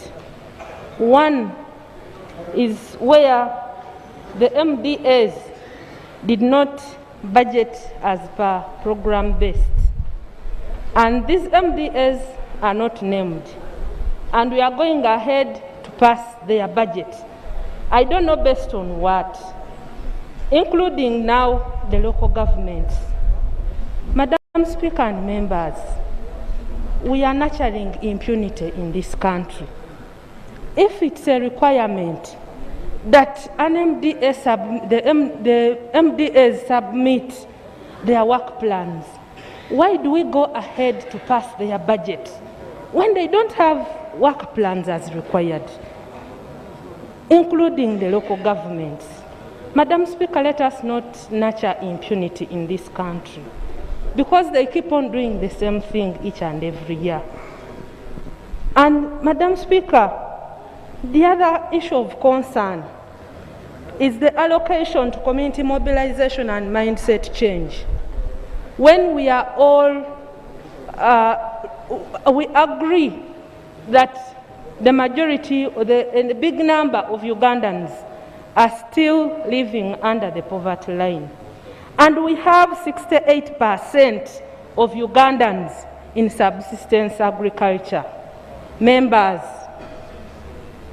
we have ignored the function of community mobilization. And now we are passing the parish model to transfer lots and lots of money to people who have not been prepared. Madam Speaker, we rush through the budget, members, because we are rushing to beat deadlines. But deadlines to benefit who? Ugandans look at us and they think we are their problem. I really request members that the reallocations that we got from other departments, I agree with them. But where the money has been taken is my problem. Let us invest in social mobilization so that we prepare these adults who have failed to come out to earn incomes. We had the president moving around the whole country, asking people how many bed sheets they have, how do they work for only the stomach, and the majority of Ugandans were putting up their hands. Here we are, planning for them. How do we expect them to transform when they are not driven towards transformation, Madam Speaker? I request that we get money for social mobilization. The CDOs be facilitated, they prepare the community very well, then the money goes. But we are pushing money to people who are not prepared, and we don't facilitate the technical people. Where are the social experts of this country in the Ministry of Planning? My good friend, Honorable Bahati, next time you will be coming here to give us the population status of Uganda, and you will tell us how Ugandans cannot wash their hands, how they are suffering from diseases that are preventable. But what have we done to ensure that we facilitate the departments that are supposed to avert that? Madam Speaker, I really request this House to consider the facilitation of social mobilization and mindset change so that those people can go and prepare the community for the parish development model. Madam Speaker and members, I beg to submit. Thank you very much. Ona Wangura, Ona Ukibalia, Kahonda, then I come this side. Thank you very much, Madam Speaker. Madam Speaker, I also want to thank the chair of the committee and his members, and also thank Honorable Kivumbi for the minority report. Madam Speaker, I just want to make a few observations. Number one is a very touchy issue which I have raised in this House, Madam Speaker, for long. Madam Speaker, the chair talked of creation of administrative units to be suspended. Madam Speaker, I thought the chair should have said those administrative units that have had the problems should be concluded. But when you say suspended, you're putting us in a very difficult situation as people of Tororo, and this is threatening even to raise more concerns. We agree, even if the division of Tororo does not come now, but let it be planned for, even if it comes 1 or 2 years in the near future, but let's have it in one of our priorities. Madam Speaker, another issue of concern is underabsorption. I agree with the chair that underabsorption is a cancer that we have now and it has to be cured. Madam Speaker, I want to propose to Minister of Finance on the loans and the resources we get from development partners, and even what we provide here. There is a very big problem concerning feasibility studies, concerning acquisition of right-of-way. Why can't we do that within our minimal resources before we attract the development partners to come and support us? Because most of the projects, the electricity projects, the road projects, are delaying because of counterpart funding, which we are not able to provide in time, and this leads to interest once we have already signed for these resources. So let's plan for that, do it within our resources, then we attract the funding when we know we can proceed. Madam Speaker, the parish development, the parish development model. Madam Speaker, this would be a good model. I want to agree that there has been a lot of debate on this, but I also want to interest myself and the members on preparedness. Madam Speaker, we have what we call the parish development committees. These committees are very good committees and instrumental in mobilizing our communities. The CDOs are there, they work, but we must also reflect on what has been happening before. We have CDOs, some who are good, and some who have been using their family members to benefit from the government programs that have been going down. So in this case, we need the two teams to work together. We have dispersed resources to various groups where they have had cows bought, but when you look at the budget for the animals that are bought and the size of the animals bought, a cow is at the size of a big goat, and yet 2 million has been spent to buy that. So this one, we can harmonize on this when we support the parish development committees to work hand in hand with the CDOs to sensitize the community, prepare them well, and then we roll out the parish development model. But Madam Speaker, it is interesting to note, there was a pilot project of the parish development model that was handled in Kaberamaido. I don't know whether we have got what happened, the challenges, the benefits that the people of Kaberamaido, as I heard, that piloted the parish model. That would be good for us to know how successful it was. But you never know what could have come out of that. Then, Madam Speaker, we've just had a motion on the floor here as the third item when we started. And this motion was in relation to the public accounts reports that were laid yesterday and also the COSASA reports. Interesting to note, in the public accounts, we had a very serious concern where medical facilities, specifically the referral hospitals and also the health ministry, were all the time getting qualified reports. Why? As per the report yesterday, you heard that NMS has been the biggest problem why the health units are getting qualified reports. Here I have seen an allocation of 590 billion shillings of these referral hospitals going to NMS. And in our report, which was adopted, Madam Speaker, we said every vote holder must take care of their vote. But before we resolve on the pending issues that are making this health unit gets qualified reports, we are already sending money there. I think, Madam Speaker, I want to request that these resources be held in Ministry of Finance pending harmonization. We would have even wanted to hear whether there is a memorandum of understanding between the vote holders, that is the referral hospitals, and NMS and Ministry of Finance on how the vote holders are going to be in charge of their own votes, resources, to manage their appropriation and see how we can have the qualified reports retired to become unqualified. So, Madam Speaker, I thought that is very important. We should take care of those interests. Most important is the issue of division of Tororo. There was a request from Ministry of Local Government to finance for certificate of financial implication, and we are told from local government that the certificate was not granted. Our request is, let's have this matter resolved. Even if we conclude it, we have the district divided in 20, 24, 25, we don't mind. It will reduce the tension that is continuing to build up on that side. I beg to submit. Thank you. Honorable Kibaria, 3 minutes. Akurut, 3 minutes. I'm going. Thank you, Right Honorable Speaker. Though our worry, Right Honorable Speaker, is that the Chair and Vice Chair are outside now caucusing. We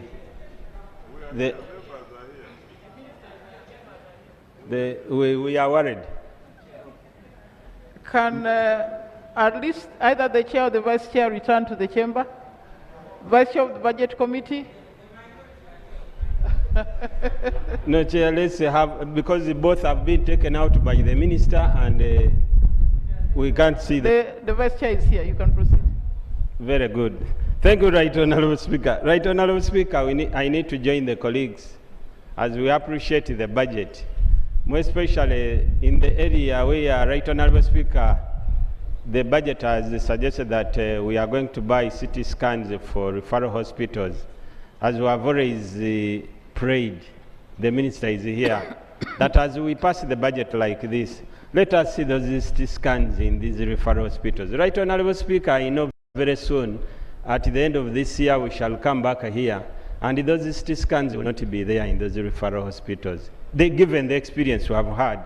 But it's good we have provided for that, and we pray that we see that moving. Right Honorable Speaker, my other area, we saw the report bringing out a lot about the mineral sector in this country. Right Honorable Speaker, this country is gifted with the minerals. There are a lot of minerals spread everywhere. But the gains from these minerals, Right Honorable Speaker, are not clear. Maybe one other day, Right Honorable Speaker, since the Minister for Minerals was here one day saying the mafias have become a problem, maybe the Minister of Finance should one day come and give us a report about the gains from minerals, because it seems, Right Honorable Speaker, there are specific individuals who have a monopoly over these minerals and who receive the gains from these minerals. But there is a lot that we can gain. So possibly, as the reporter has hinted it out, we can maybe have something, but we are happy. Possibly we shall move some direction. Right Honorable Speaker, my other concern is on the parish model. The other day we left when the minister was going to look for money, since the chairperson budget had said they had nowhere to pick the money from. But though the report didn't tell us exactly where the money was got from, and the minister came here to give an additional statement, but we were waiting for him to really tell us that we didn't pick from Busoga money, but we picked money from here. We didn't pick money from Ruero, but the money that was supposed to plant palm trees around Kampala is the money that we have used. So maybe possible as he is closing, he will tell us something around there. Right Honorable Speaker, I wanted to bring out my observation about the national housing, page 52, as far as the report is concerned, that they have earmarked some 30 billion to build low-cost housing units for those low-income earners. Right Honorable Speaker, less than a few days ago we were here when Nagulu and Nakawa, those estates were demolished. Now here we are allocating money to the same mafias that are grabbing the land of Nakawa and Nagulu, 30 billion that they are just as I call it, that they are going to build the low-cost housing units for these people. Moreover, in the Ministry of Lands, where every scandal is seen, so I'm worried as we go there whether we shall have that. Lastly, Right Honorable Speaker, I was asking the chair budget. I was going through the report and I didn't see that for Busoga University, for the Marine University of Namasagali, as they were promised. Maybe as they are finalized, because that money is not there, and there are some projects, Right Honorable Speaker, near Isimba Dam, which were built in the last financial year, the last budget of like Rwanyama. The structure is there. They had promised to equip it in this budget of setup, but it's not provided for. It's just put aside as an unfunded priority, Right Honorable Speaker. So maybe when we go to the Committee of Supply, we need to give a consideration and see, because this is a structure that was set up unless we want animals and rats to play from there, but we need to have equipment put in that area. Thank you. Thank you, Honorable Kurut.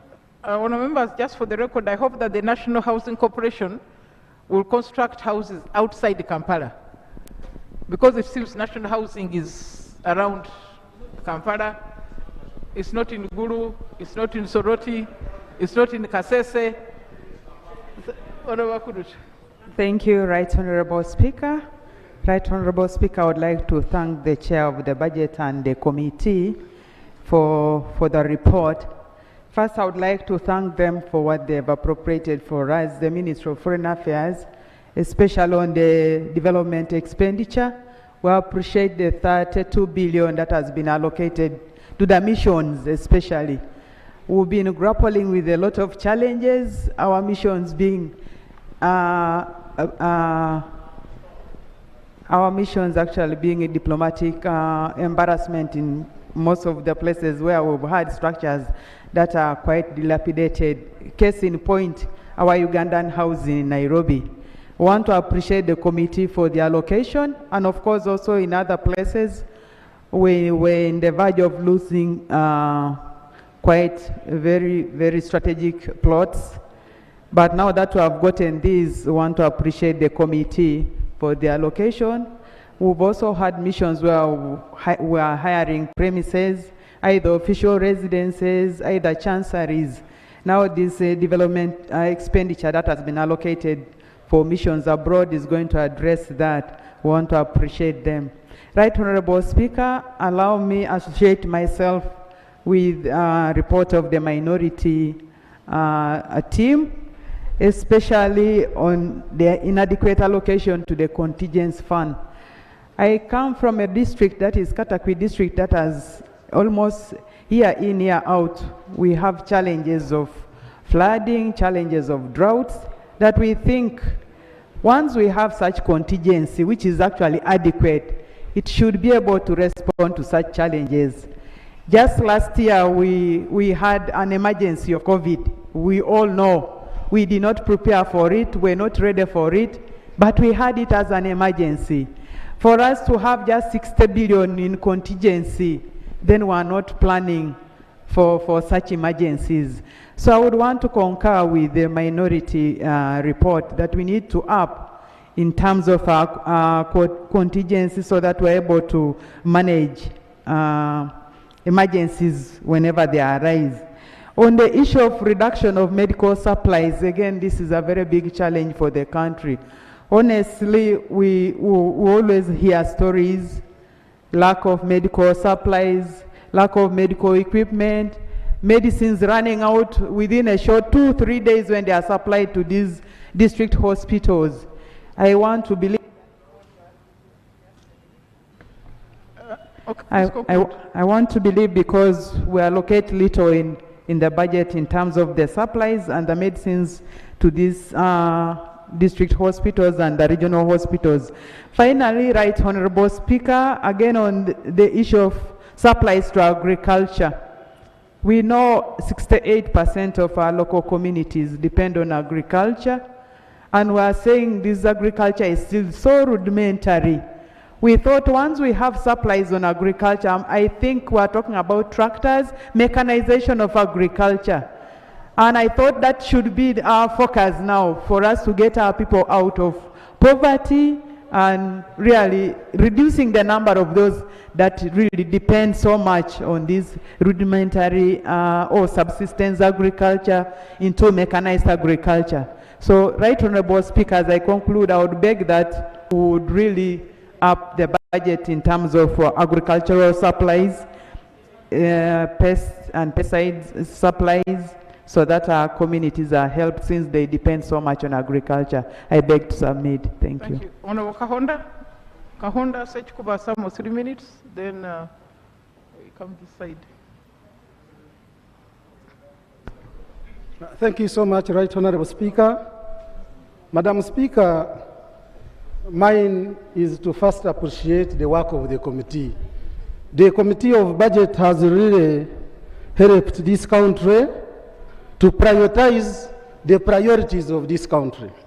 Madam Speaker, when you look at the money being allocated to health facilities, Honorable Minister Bahat, we cannot have a sick community. The moment we have a sick society, then we cannot have a productive workforce. Therefore, I appreciate the work of the committee for identifying resources that should actually be reallocated to the areas where it is needed most. Madam Speaker, when you look at the treasury operations and with the submission of the Honorable Minister, I thought that the interest accrues out of the principal. So if the principal is reducing, then why should the interest be increased? This is obvious in economics. Madam Speaker, regarding NADS, as the Honorable Minister of Agriculture stated it, I think there was misinformation. I have perused through the budget thoroughly.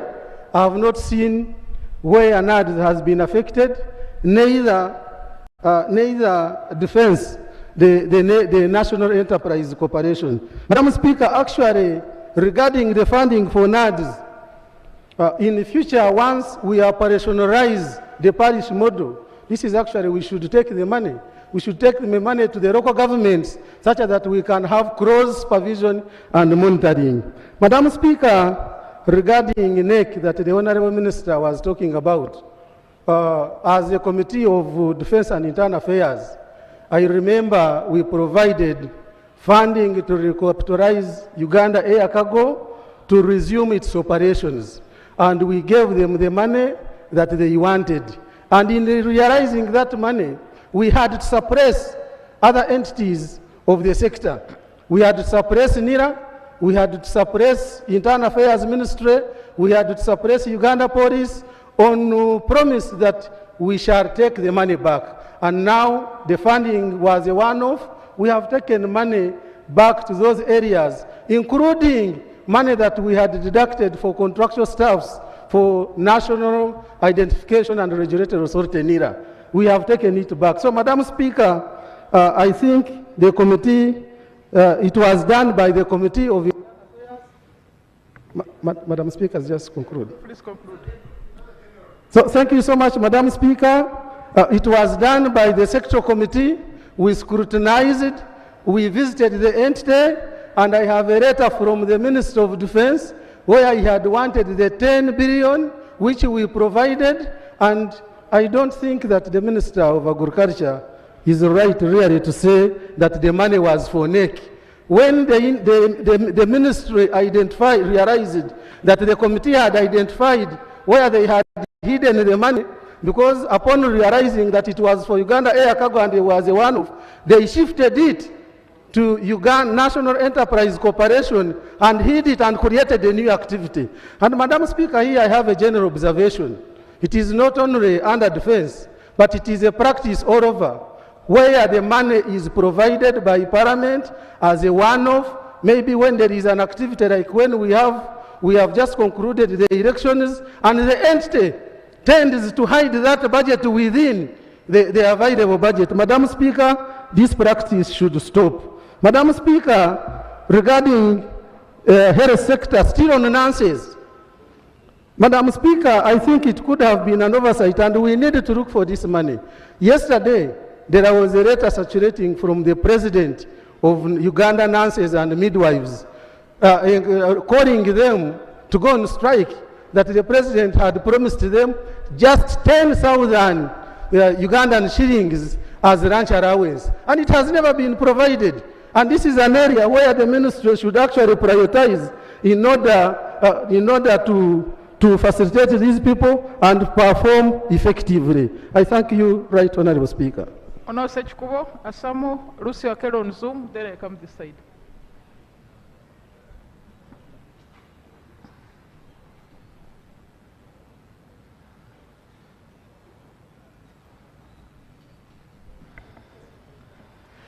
Thank you very much, Right Honorable Speaker. I thank the committee and government for this combined report. Right Honorable Speaker and members, there are matters we need to take serious as legislators. From the fact that we speak one thing and yet our actions are different. and the actions of government are in the budget allocation. We are talking about how the 2021-22 budget is underpinned by recovery from COVID and the NDP 3. But the contents here are different, Right Honourable Speaker. Right Honourable Speaker, we are talking about scaling up on agriculture, where our 68% of the population are involved. And yet looking on the other side, for now, to say that we are building an integrated and self-sustaining economy is not honest. How come that now as a country, we are still exporting 95% of our coffee as raw beans? And yet from the start, right from 1986, we have been singing this song, singing. Where is the money? And you can't just continue talking about it, but where is the money? We are looking from the wrong side of the telescope, Honourable Minister. Totally, we're on different pages. Where is the money to transform our people? And instead, I can, for instance, say, in the governance and security, that's why you have allocated 17%. 17% of our budget is put there in governance and security. Yet the critical areas, minerals, 0.12. Manufacturing, 0.2. Petroleum, 0.7. So how are we going to transform this economy and touch the lives of our people? Right Honourable Speaker, I find that as long as we do not allocate resources where they belong, we shall continue getting it wrong. I sit on Defence and Internal Affairs, where we appropriated 3.5 trillion last financial year. But by the time we came back from COVID, it had shot to 5 trillion. And now you are making a proposal for 7 trillion. Now, are you being fair to us? The last one, Right Honourable Speaker. Right Honourable Speaker, I was looking at the committee's proposal to allocate 590 billion, 235 billion to Uganda, to national medical stores. And Right Honourable Speaker and members, this money is being given straight to NMS as an entity. And yet, it should be given to the vote holders for them to make orders with NMS. That's why we have problems of expired drugs. We have problems of items being supplied that are not needed in our health facilities, because money is not being put to the users, but someone here in Entebbe and Kampala you can't plan for the entire country. And this has been a big problem with our committee on committee. And I thought this matter. Please conclude. Please conclude.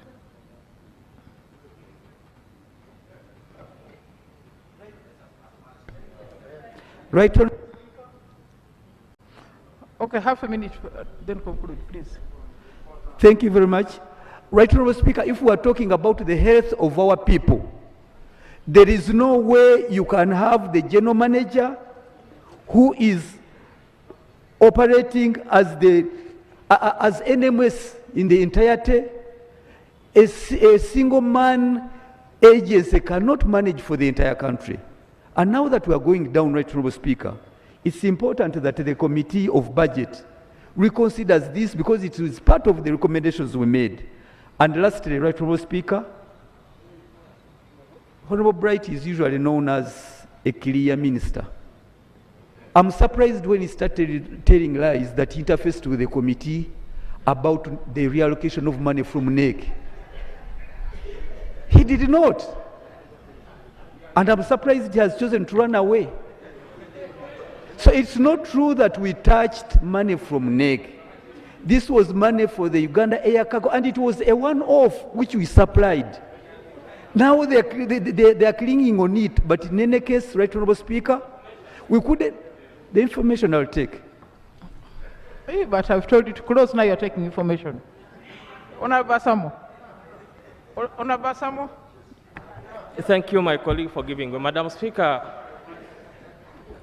Minister Bright Rama is not here, but I would like to inform my colleagues and Parliament in particular that I think the minister didn't know where he was. Because during his submission, all what he was talking is not in the budget framework paper at all. When we were here, Madam Speaker, speaking on behalf of the women, when we are fighting for the Women Empowerment Fund, all the ministers were not there almost. They had left only Honorable Bahati, the Minister of Loans. But I was shocked, Honorable Minister Bright Kuramirama, to come and begin talking in front of cameras, in front of the whole country, what he doesn't know. Mr. Prime Minister, you have a problem. Thank you, Madam Speaker. Honorable Basamo. I wanted to conclude. No, please. Honorable Basamo, please. No. You have taken more than 7 minutes.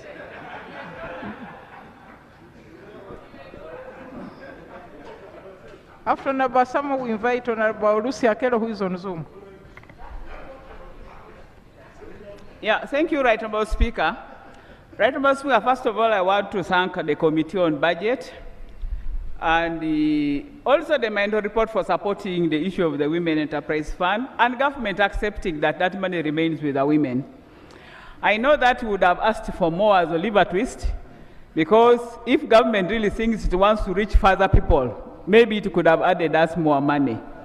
And I want to pray that they use the Women Enterprise Fund as a model to reach to the parish, because there's something existing, money is being paid. They don't need to invent again in new ideas. The Women Fund is already giving a good direction. Secondly, Madam Speaker, the issue of the CT scan is welcome. I looked at the budget and I saw Soret Hospital is going to get 200 million. The other time when we were thanking the doctors, we talked about the health of that hospital. Madam Speaker, you buy a CT scan, take it to a very, I don't know what type of building is going to be put on. I need a clarification. Because at the end of the day, this scan is supposed to be taken care in a very good environment. But when I look at this hospital, I'm wondering what type of environment is it going to be put in? Because at the end of the day, after 1 year, we shall be told it got spoiled, and that's wastage. Madam Speaker, the other thing I want to talk about is the issue of gender inequity. Madam Speaker, this is an issue of a legal framework. We have about 18 entities who have not fulfilled gender inequity, and we are going to vote them money. Most of them are missions abroad. And I think this time we should teach people a lesson not to vote the money. I want to see that some of them say they are put gender inequity, but issues of disability, issues of women, it's just a sentence. I don't know whether we are fair in fulfilling this certificate of gender inequity. People should be able to tell us exactly what are you going to do for those various categories of people who are supposed to benefit from equity issues. Madam Speaker, let this House for once deny the 18 entities the money, because when you vote, they will still come back and next year again they come down. And you find some institutions, they do very well, then again they get down. So Madam Speaker, I want to beg that as we go for voting, the certificate of gender inequity is critically handled and be able to handle, because the report has already talked about 18 entities and this should be handled. Madam Speaker, I want to conclude by talking about the issue of the interest. My only challenge, Madam Speaker, we vote loans, they begin earning interest, but they are not performing. Lucy Akelo, then Honorable Amai.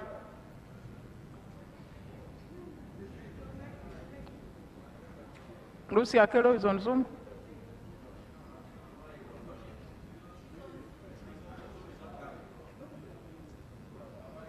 Can someone get her to access us? Okay, Honorable Amai, as they sort out the issue of Honorable Akelo. Thank you very much, Madam Speaker. I've seen you. Thank you very much, Madam Speaker. Madam Speaker, before I speak on the budget, I'm requesting for a minute or so. to say a few words as the 10th Parliament is coming to an end. Madam Speaker, I want to thank you as the Speaker of Parliament, under which I've worked for the last 12 years as a Member of Parliament from Bari Municipality. I want to extend my sincere thanks to you for the guidance, assistance while I was in the Parliament of Uganda. I want also to extend my sincere thanks to colleagues, members of Parliament, the ones I worked very closely on different committees, and in Parliament as general. Thank you very much for the friendship and assistance extended to me. I want also in the same vein, Madam Speaker, to thank members of Parliament, different departments of Parliament. They are very, very kind and very helpful. Thank you very much. Madam Speaker, I speak about the budget. And I feel sad that Honorable Bart is not here, who should have known what HIPC countries are and how the UN came up and asked financial institutions to forgive highly indebted poor countries in paying back the loans. We keep borrowing the money. I was the member of the Committee of Parliament. And we used to get loans, requirements for loans. And then these loans are not utilized and are earning interest. So I keep wondering why we keep borrowing and these loans are going to be paid by our grandchildren. Madam Speaker, the Auditor General is an advisor to government. And he comes out very clearly every year in and out and is advising government on borrowing and on wasteful expenditure. This country keeps renting. And I keep wondering why. Why do ministries rent Minister of Finance when you should give them money to build? And money is just wasted. They've been borrowing money to pay rent for the last 35 years or so. Madam Speaker, missions. Uganda is a member of the UN. And there are 5 permanent members of the UN where we've got our missions. And we're not going to leave those countries. And in those countries, we're renting. I keep wondering, why should we keep renting instead of getting money to buy property like some other countries have done? Even poor countries have bought property in those missions. So the Minister of Foreign Affairs brings in to buy property, and the Minister of Finance turns it down. What a sad story. Madam Speaker, I read when you see children. Okay, half a minute. Thank you very much. You see in the papers they're asking for money to take a child for an operation with a hole in the heart, with the flat foot, and so on. Why doesn't government come up and assist these children? Why don't we put money in the Ministry of Health to buy equipment to help Ugandans? Madam Speaker, we've had fires in schools. And have gutted down the properties of children. They have killed children. I remember that girl, Namaganda, in Budo. That girl who gave in her life to save others. They could not even put up a monument. Or in appreciation of that girl who gave in her life. We have lost so many children. Makere go gutted, Gayaza, Budo, Rakai, and so on. And the government does not put money in the Ministry of Internal Affairs to buy fire engines so that they can save the people when the property comes to fire. Madam Speaker, in agriculture, because of Uganda area where we should have put money, revive the cooperatives. They're the ones that are there not doing very well. I come from a coffee growing area. But you see, when you look at the coffee that is being exported, it deserves a lot to be done. So, honorable members, as I leave, I want to wish those who are coming in the 11th Parliament well and look at the issues that concern our people. I thank you, Madam Speaker. Centenary Odur, then Abala.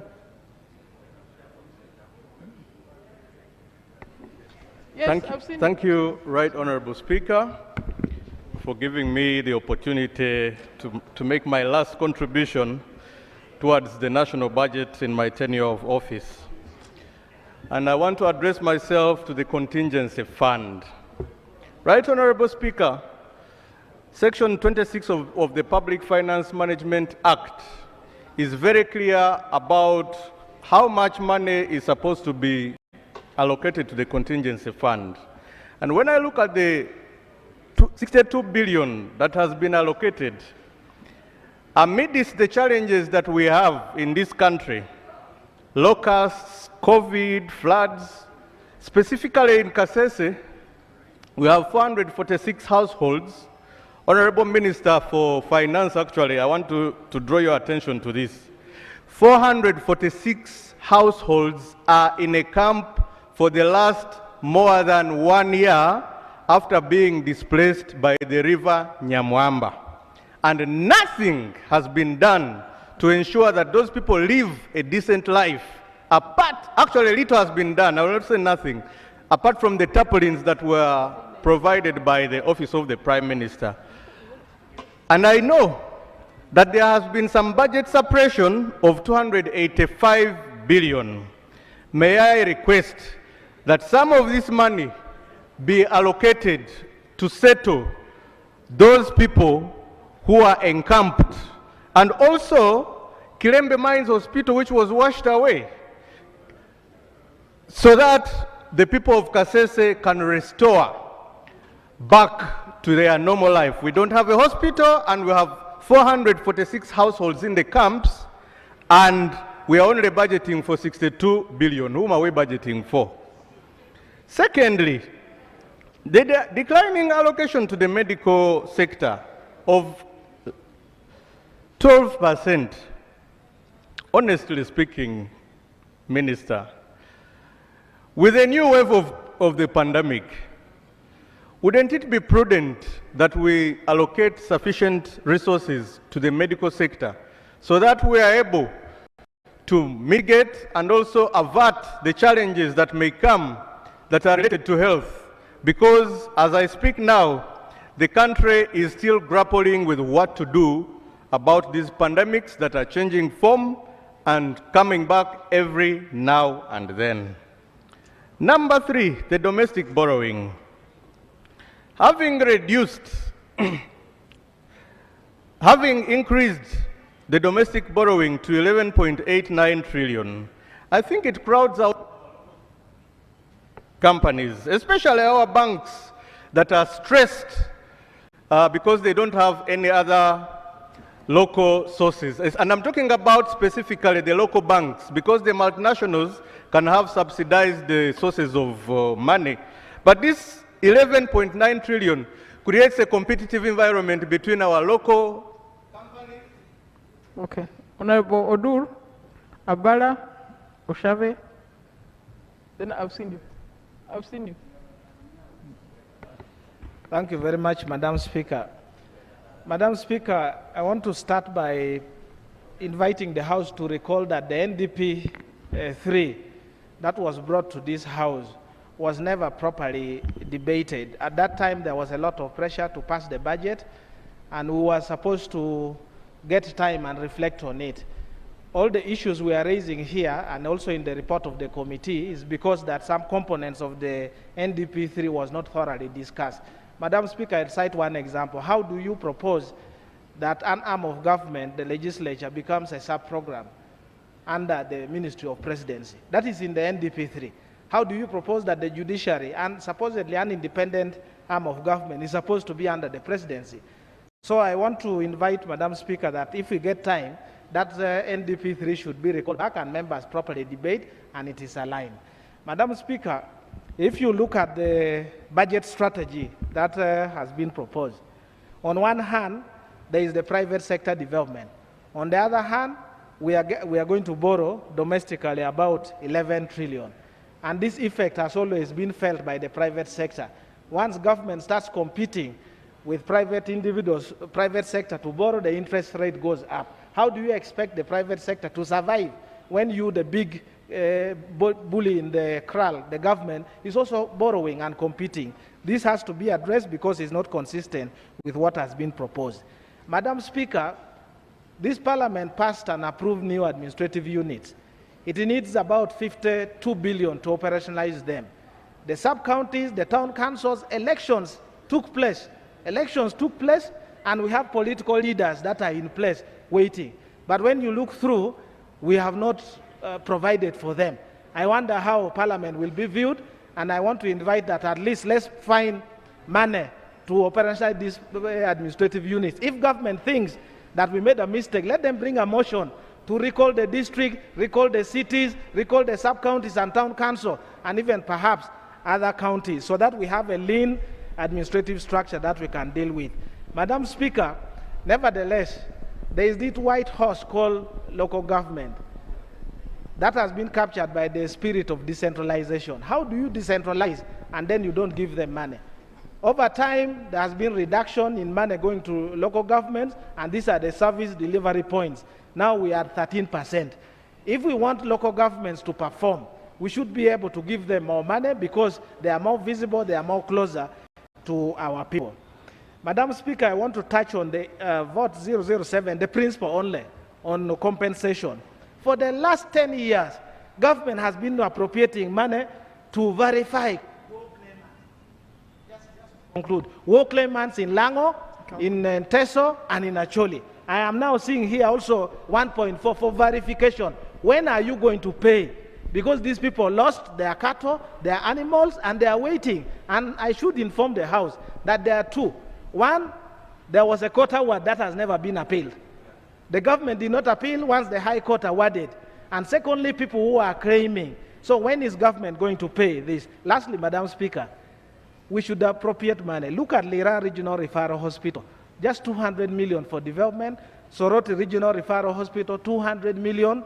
Hoima, 200 million. If you compare to the rest of the regional referral hospitals that are in billions, and yet we were here thanking the team from Soroti that they have done a good work, and we should appreciate them. So I invite you, Madam Speaker, that once we come to appropriation, these recommendations must be taken care of. We should not be taken for granted that we just debate here and it's not reflected when it comes to appropriation. I thank you, Madam Speaker. Honorable Abala, Oshave, Okupa. I'm coming. Let's finish with that group.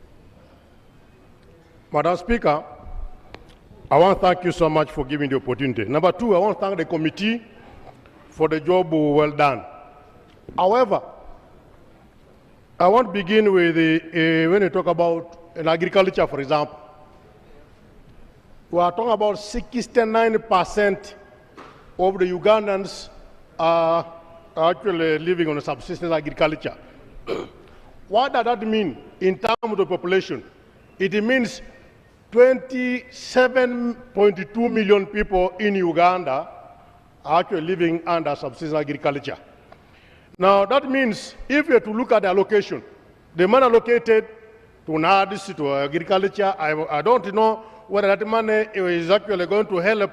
There's 27 million Ugandans out of subsistence agriculture. I don't know.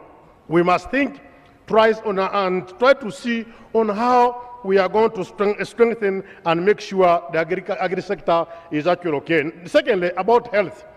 You know, we are living under COVID. We are living in a COVID environment.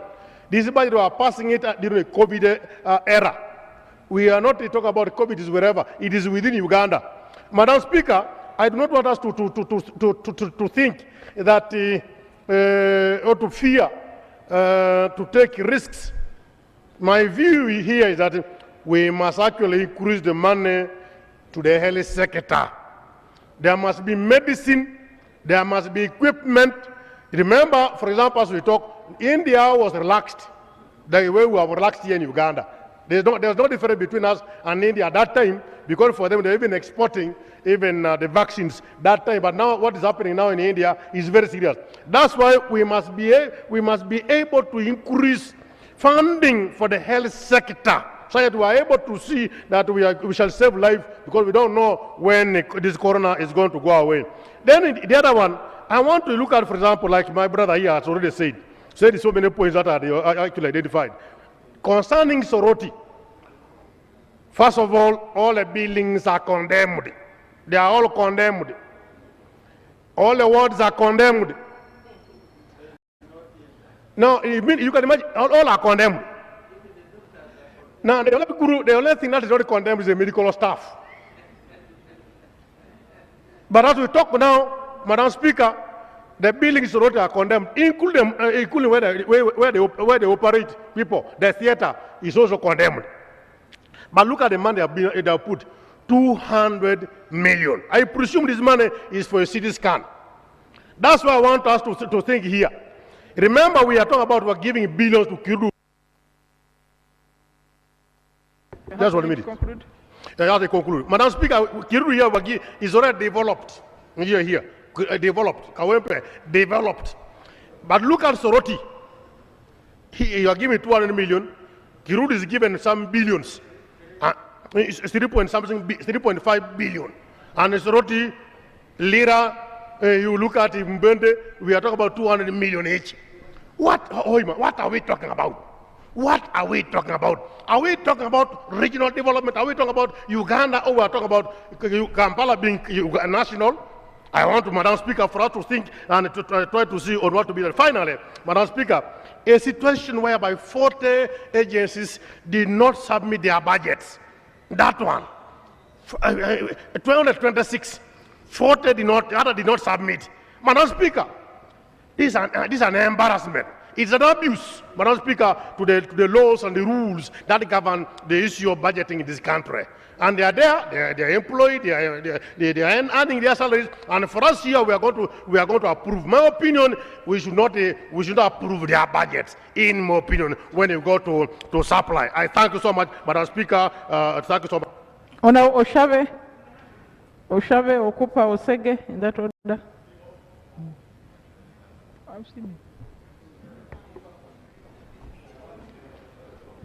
Thank you very much, Right Honourable Speaker. Right Honourable Speaker, this financial year, I was at pain when I heard that we sat here, we took time, our Committee of Budget appropriated, made proposals here, and thereafter we heard that Operation Wealth Creation officials sat somewhere and they changed the budget line the way we had appropriated here.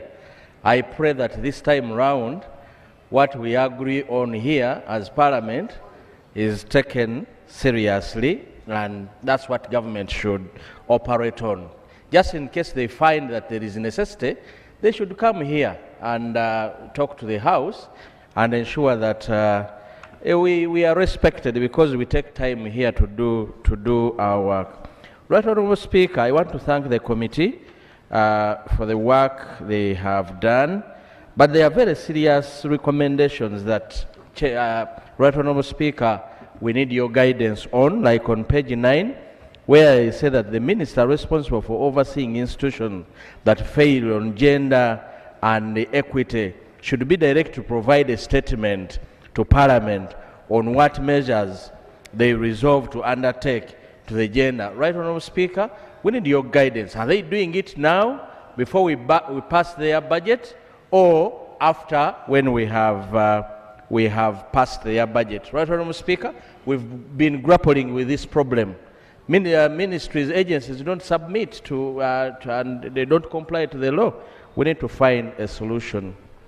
Right Honourable Speaker, on page 20, the committee makes statements about agencies that were released the money, but had higher percentages of unspent balances.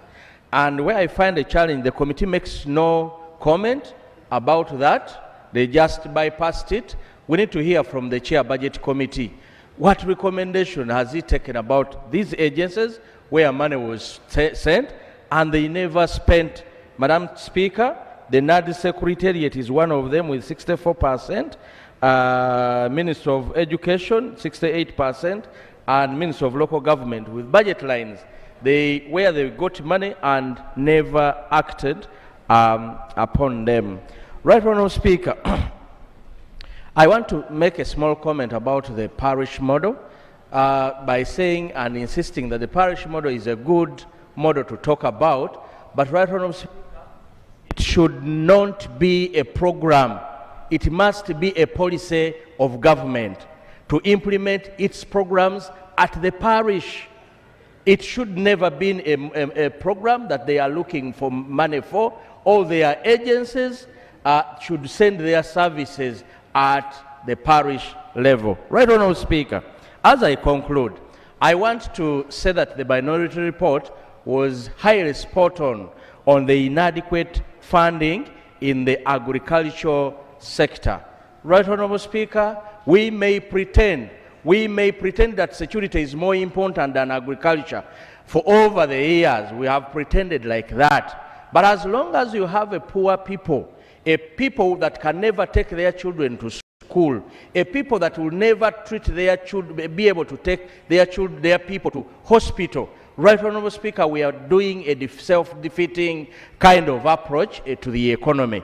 Until a time we choose to put money to the sector that we all depend on, Right, Honourable Speaker, we are just playing around ourselves. Right, Honourable Speaker, you very well know this, there was a commitment on coffee, and we are supposed to export 20 million bags by 2025. Over the years, the last 2 years, they've taken away money from the coffee sector, and that is the main agriculture sector for some of the regions here, Right, Honourable Speaker. So when we say funding to agriculture sector, we need to reach a point to be like countries like Brazil that intentionally provide credit for agriculture at low interest rates, which is not as that of the commercial borrowers. Brazil has gone to that level where they provide specific money for agriculture sector, low credit at 0.5%, 0.3%, where the agricultural people participating in the agriculture sector can get the money quickly and be able to pay their loans. Right, Honourable Speaker? Please conclude. I'll conclude by asking us that as we look towards, as we make this budget, we should look at those agriculture sector lines and we put more money there. Thank you very much. Honourable Cooper, Honourable Sege, Honourable Ogon.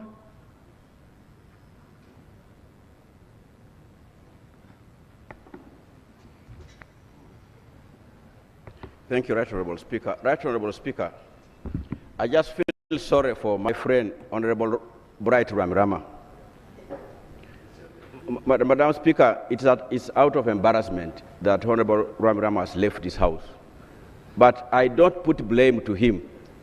I think the technical people and Honourable Bahati should stop putting people in a situation that embarrasses them.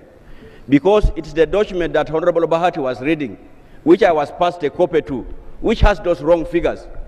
And I think we should demand of Honourable Bahati to withdraw the statement that he made to the floor of this House, because it's totally wrong and coordinated. These figures are not in the Budget Committee report. They are not even in the Minority Committee report. And he allows his colleague to read these figures, and to the embarrassment of the whole House. Right, Honourable colleagues and Honourable Speaker, I think Honourable Bahati should own up and apologize to this House, because this is the document which you were reading, which Honourable Right Ramirama was quoting. How can you bring a document with wrong figures and embarrass your colleague? Right, Honourable Minister, were you setting him up or what? On a point of order. Madam Speaker, my friend Honourable Okupa is putting documents on me which I'm not aware. I have not given Honourable Ramirama any document read to this House. The documents that I've read, they are from my ministry, the ones I've read. The ones Honourable Ramirama has read are from himself. So how can he now say that I'm the one who have said that? Is he in order to attribute documents which I don't know to me? Honourable Cooper, can you confirm that the source of those documents was Honourable Bahati? Right, Honourable Speaker. Honourable Bahati and his ministry team handed me this letter. Responses by Honourable Minister of Finance and Economic Development on the issues raised by the Budget Committee of the Parliament of Uganda on the budget for the financial year 2021-2022. This is the document which him and his officials gave me. I cannot blackmail you. This is the document, Madam Speaker. I cannot be mad. I cannot be mad. This is a document from Minister of Finance.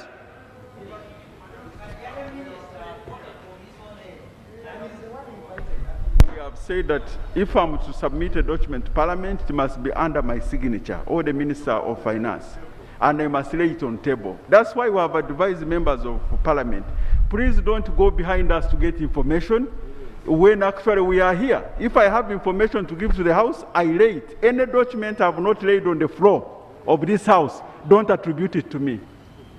Mr. Speaker, this is the document which was handed to me by Bahati and the Director Budget, Minister of Finance. I cannot blackmail, I cannot lie. This is the document.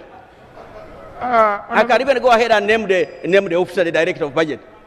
Let him disown this document. He's the one who passed me this document. And you were there. In this House. Thank you, right Honourable Speaker. I think you leave that issue of the document. So I think we should not allow this to be read in the floor of the House. And what he read is exactly what is in this document, Madam Speaker. Right Honourable Speaker, looking at the committee report, I'm just disappointed that the hospital of Hoima, General Referral Hospital, Lira Hospital, Soroti Hospital, have only been allocated 200 million as development expenditure. Yet, other hospitals have been given money in billions. Madam Speaker, the other day we were praising Soroti Hospital here, Soroti Hospital here. The district has offered 19 acres. We need money to put that hospital. But it's surprising, as we give these hospitals these meager resources, State House is being allocated 12.3 billion development expenditure. Recurrent expenditure for State House is 392 billion. President's Office development expenditure is 15.4 billion. Recurrent is 115 billion. Are we building a new State House? I thought we would want to save the lives of Ugandans. How can Soroti, Hoima, Lira Hospital be given these meager resources as development expenditure? Honourable Speaker, honourable colleagues, I think when we get to this, we must be able to relocate some money and provide and pull from this 1 billion and give to these regional hospitals. Honourable Speaker, the other issue is the issue of the cities. If you see the disparity in the allocation of the monies to the cities, I would have expected Jinja, which was the second largest town, given a lot of money. But Jinja has been given 19 billion. Mbarara University has been given 31 billion. Arua 12 billion. Fort Portal 12 billion. Soroti 13 billion, as usual, is the last. Gives the lowest. What crime, Honourable Minister of Finance? Why are you marginalizing Soroti? You are giving Mbarara 31 billion, regional hospital, city. Soroti, you are only giving them 13. You are giving Fort Portal 12. You are giving Lira 17. Jinja 19 billion. I thought Jinja was the second biggest city. Eh? How? Mbale is being given 21. What's the criteria of allocating this money to the cities? This is how the disparity is given 18. Madam Speaker, as I conclude, Madam Speaker. Just conclude, please. The money allocated to the National Housing and Construction Company, Madam Speaker, from the Committee of Fiscal Infrastructure, in fact, they were requesting to be given more than 100 billion. Madam Speaker, we run the risk of losing. There are two running projects, one in Nalia, one in Namungona. They have been abandoned because there is no money to complete. And the construction companies have taken National Housing and Construction Company to court because they have failed to pay. They have remained shelters. I want first of all applaud the committee because it has been able to give them 30 billion. The question, Madam Speaker, that you raised about the national character, we brought it to them. And they say once we complete this, we are ready to roll out to other cities. They want to start with the cities. That's how they are going to roll out. So I want to thank the committee, but they should add more money. The other issue which has not been resolved, which I want the Right Honourable Prime Minister to take here, is the issue of the Libyans. When are we resolving this matter? Because there is a proposal that government now repossesses the National Housing and Construction Company. But the Attorney General, as usual, is dragging his feet to conclude this matter. The faster we do, because they are warring parties, we don't know whom to deal with. There's a recommendation that cancel that arrangement and we can pay them the money when they settle down.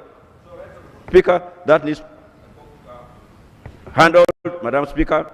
The issue of treasury bills, I think Honorable Kahonda put it here. I think the Honorable Minister of Finance should really tell us, if the principal is coming down, how can interest be going up?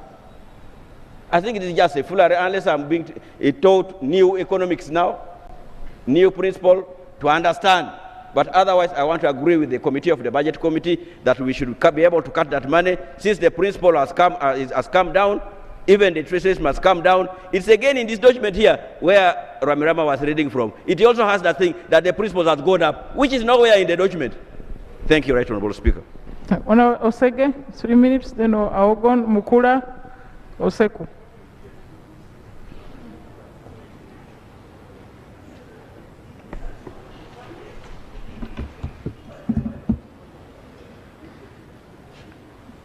Thank you so much, Right Honorable Speaker. Madam Speaker, I would like just to make a few comments on the national debt. I want to thank all the colleagues for the contributions they have made. Right Honorable Speaker, the national debt is spiraling, as we can all notice. And what is disheartening me is that the Minister of Finance is comforting himself in the fact that our neighbors around us are doing so badly. Right Honorable Speaker, if you want to excel, I think it's not right to compare yourself to poor performers. The fact that our neighbors around us are doing very badly does not give us the right to overconsume and go beyond the threshold of our national debt. Madam Speaker, I think this House should develop a system of demanding for a schedule of the performance of the national debt. I know sometimes they do give it before we approve a budget. Because the moment it is given sometime around midterm. By the time we go to a time of approving a national budget for a year, probably the situation has changed. Right Honorable Speaker, it makes me feel like we have worked so hard to reach the threshold and also are working hard to surpass it. I would want to hear the Minister of Finance talking about how they intend to bring this down, because with the poor performance of loans and the continued increase of the national debt, we are not saying anything or doing anything to bring it down. We are just continually going up with our consumption. I want to hear the Minister of Finance giving us a plan how he intends to bring this down and giving us a schedule of how these loans are reaching their expiry dates before we continue approving loans. I think, Madam Speaker, we are reaching a point of no return. It is already said that upon every head of a Ugandan there is a debt of 1.5 million. And I don't want to think that my grandchildren are going to come and pay debts which we are doing because of our own indiscipline. Right Honorable Speaker, I recall that this Parliament opted for zoning approach of this country as well. But when I look at the budgets year in, year out, I don't see anything to the effect of implementing that kind of decision that was made in this House. Do we make decisions for the sake of it? What are we doing? We are complaining about some parts of the country being underfunded, while others are being funded very highly. And we are not seeing how to implement what we decided upon in this House. Can the Minister tell us, did we throw that agreement out? Did we throw out that proposal by this House? And what are we doing in the place of that? I thank you, Madam Speaker. Thank you, Honorable Ogon. Mukula, Oseku.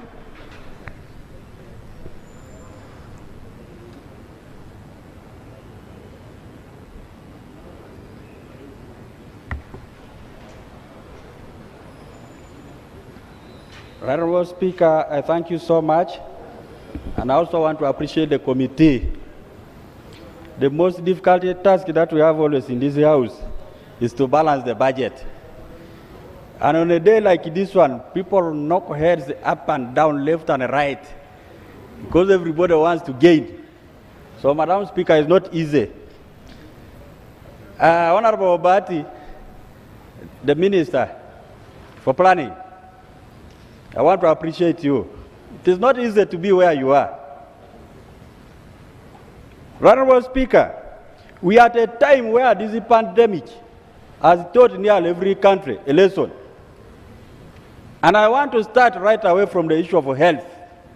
My proposal is that we double the figures and make sure that the health is given 24% of this year's budget, not just the 12% that we are talking about. Let us not take things lightly.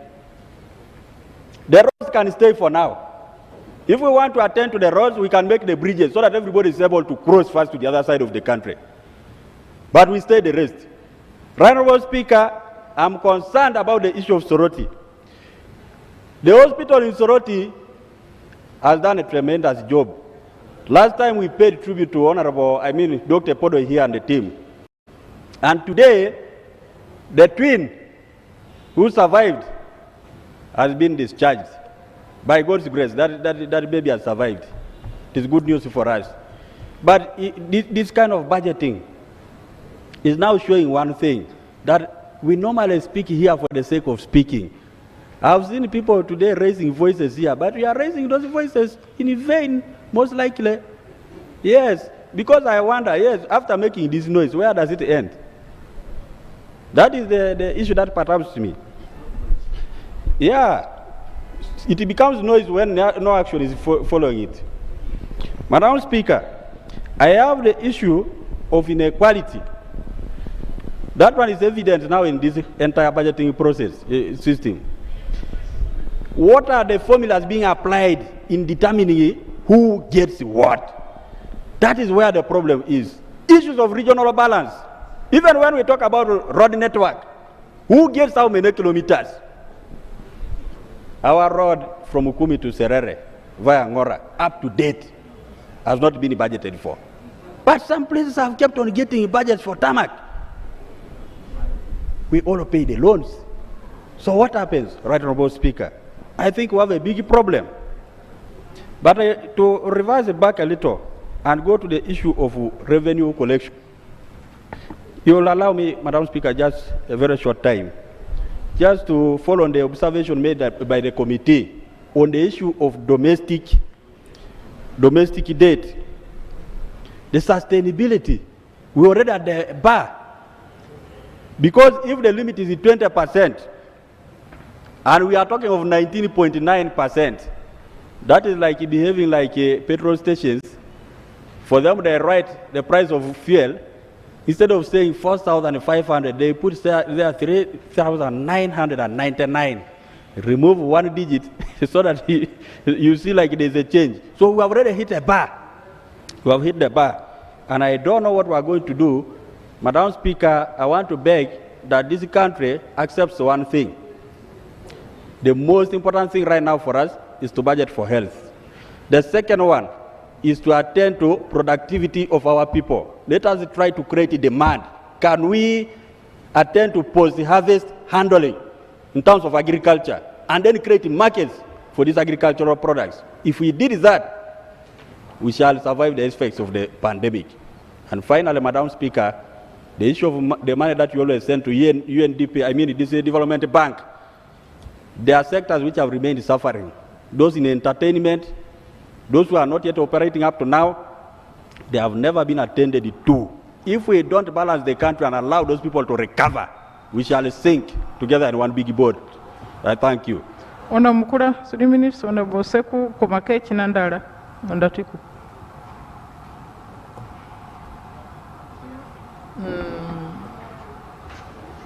Ozima?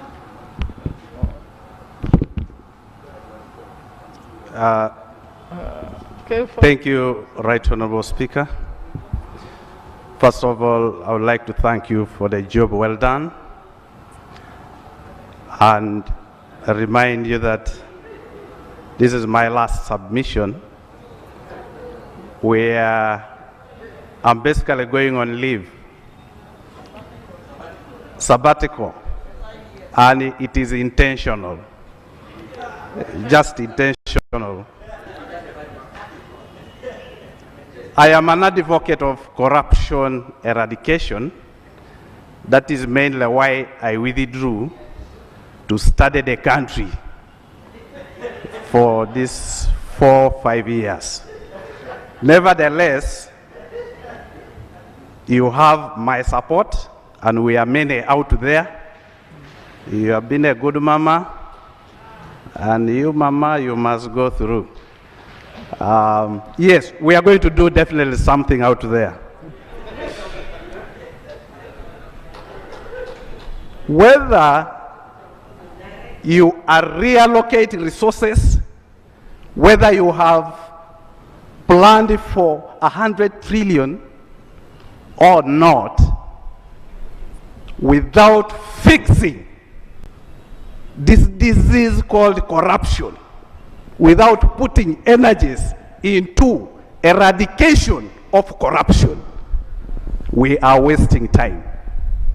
In Uganda today, facts be told, corruption has become culture. Culture is the way people live in terms of dressing, in terms of taking malwa, etc., etc. So, to rub it is not easy. The question is, what do we do to this disease? What do we do? This budget we are discussing today, it is like a pot which has micro holes. Why do I say micro holes? The mindset of the population, the mindset of the implementers of this budget is that a person sleeps and says, what percentage am I getting from this cash? That is the issue now.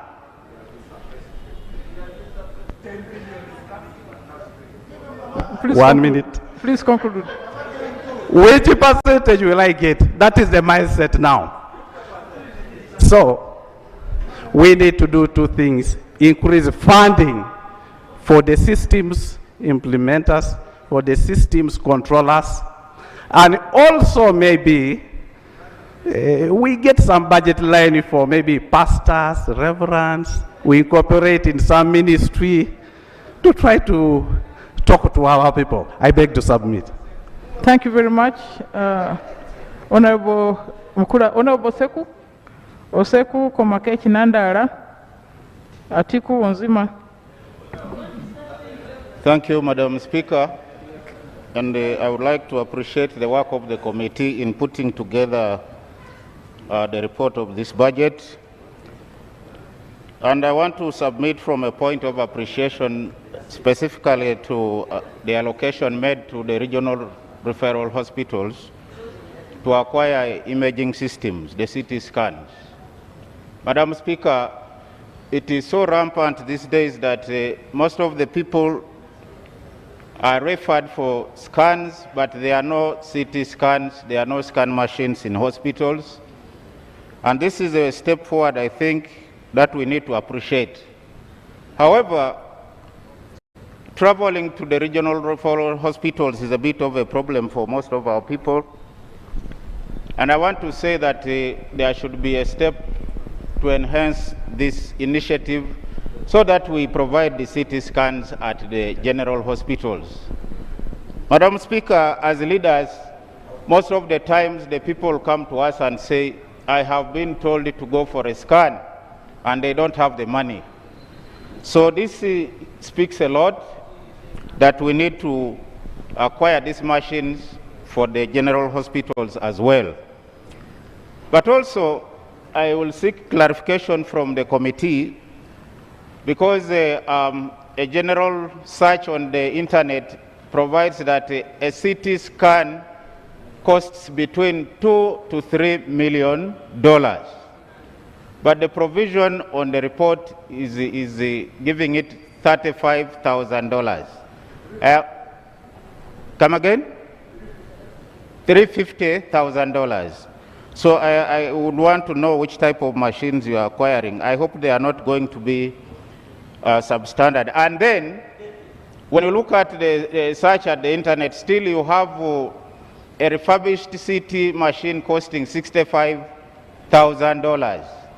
So here I thought we will be looking at planning to acquire these machines for the general hospitals as well. My second issue, Madam Speaker, is about this contingency fund provision. The contingency fund, to me, seems to be, not seems to be, but is a directive of the law. It's a creature of the statute. But here, it is like a discretion of the Minister of Finance to see what it provides. In my view, I thought that this is a statutory creature, specifically by Section 26 of the Public Finance Management Act. Not also Speaker, just to say, please, like it is with the statutory charge, under the statutory charge, because you cannot provide 62 billion when the law provides that there should be over 200 billion shillings for this particular item of the budget. So for me, I think there is need to shift this. You know, Madam, and we all remember the provisions of monies we gave and the monies that were raised from the public towards support to COVID. But these are monies that have never been accounted for. These monies went into wasteful expenditure. Foodstuffs were bought which were substandard. Some of them were even disposed of. They were rotten. I have happened to see in one store where food was picked and went and thrown away because it could not be supplied to the people. Please conclude. But there is strict, at least strict expenditure regime on this, accountability regime if this money is provided for under the law. I thank you, Madam Speaker. Thank you. Honorable Komakech, 3 minutes, then Nandala, 3 minutes. Atiku Ariek.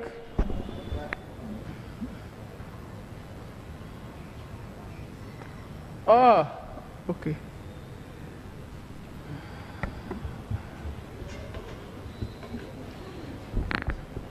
Madam Speaker, thank you. I would like to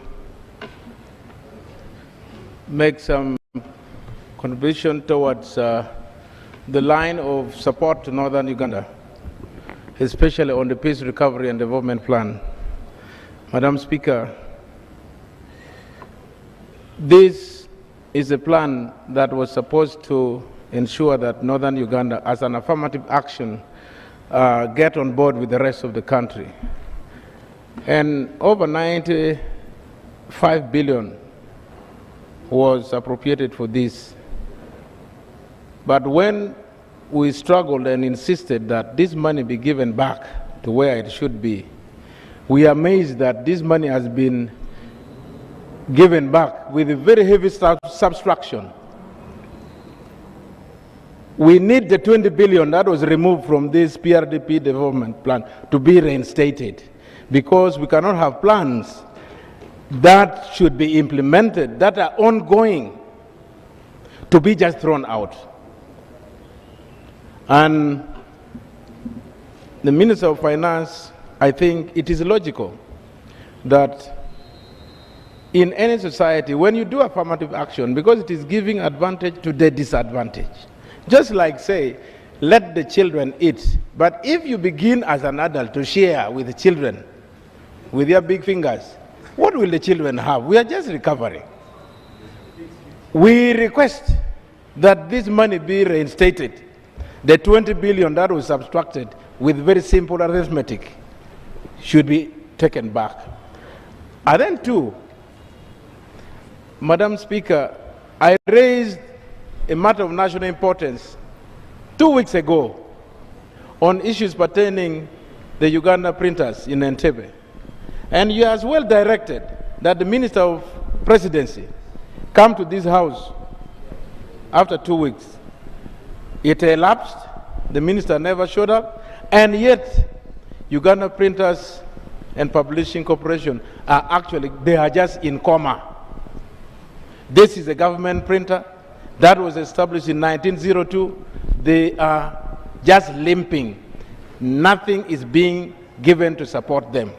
All ministries go and print their work outside in the other commercial areas. I request that there should be a revisit to ensure that our printer, that should be actually be given a state-of-the-art. Because we have also learned that many of government documents are getting lost in some of the printers that go around. And we need Uganda printers to be supported in this budget, at least for the first time. For all this period, they are just suffering. Madam Speaker, I beg to move. Thank you. Una Onandara, Atiku Ariek, then Onzima, Tumshave, and then... Madam Speaker, thank you so much. I will of course seek you. I've got you. I will always seek again your indulgence. Madam Speaker, I want to ask the Minister of Finance, I hope he has a pen to record. Thank you so much. Madam Speaker, this is the budget you have been passing in the last 3 years, and this is what you have been getting. In 2018-2019, you had a budget of 35.05 trillion, but you managed to raise 31.2, and you got a deficit of 4 trillion. And when it came to releases, you actually spent 30.6 trillion, and 0.6 trillion you took it back, and you never returned to the entities which are not performed. Now, the one of 2019-20, you came with 42.7 trillion. You got 37 trillion. You got a deficit of 5.7 trillion. And when it came to actual releases, you released 35 trillion, and there was a deficit of 2 trillion, even on the releases. That means 2 was swept back. What am I trying to drive at? Is that you are bringing very big figures, yet you know you will not make it. And you are telling accounting officers, under Section 15 of the PFM, that I have approved your work plans. You come out to Parliament. And Madam Speaker, I want to emphasize this, and the Chairman of Budget Committee talked about it. It says, after approval of the annual budget by Parliament, the Secretary to Treasury shall issue the annual cash flow plan of government based on the procurement plans, work plans, and recruitment plans approved by Parliament. And it says an accounting officer shall commit the budget of a vote based on the annual cash flow plan issued under this section. Madam Speaker, why I'm raising this? We have approved the work plan, recruitment plan, procurement plan. The minister does not come back to amend those work plans, yet because he has given less money. And we are continuing to add money, and we are blaming non-performance. Yet the first person who is causing non-performance.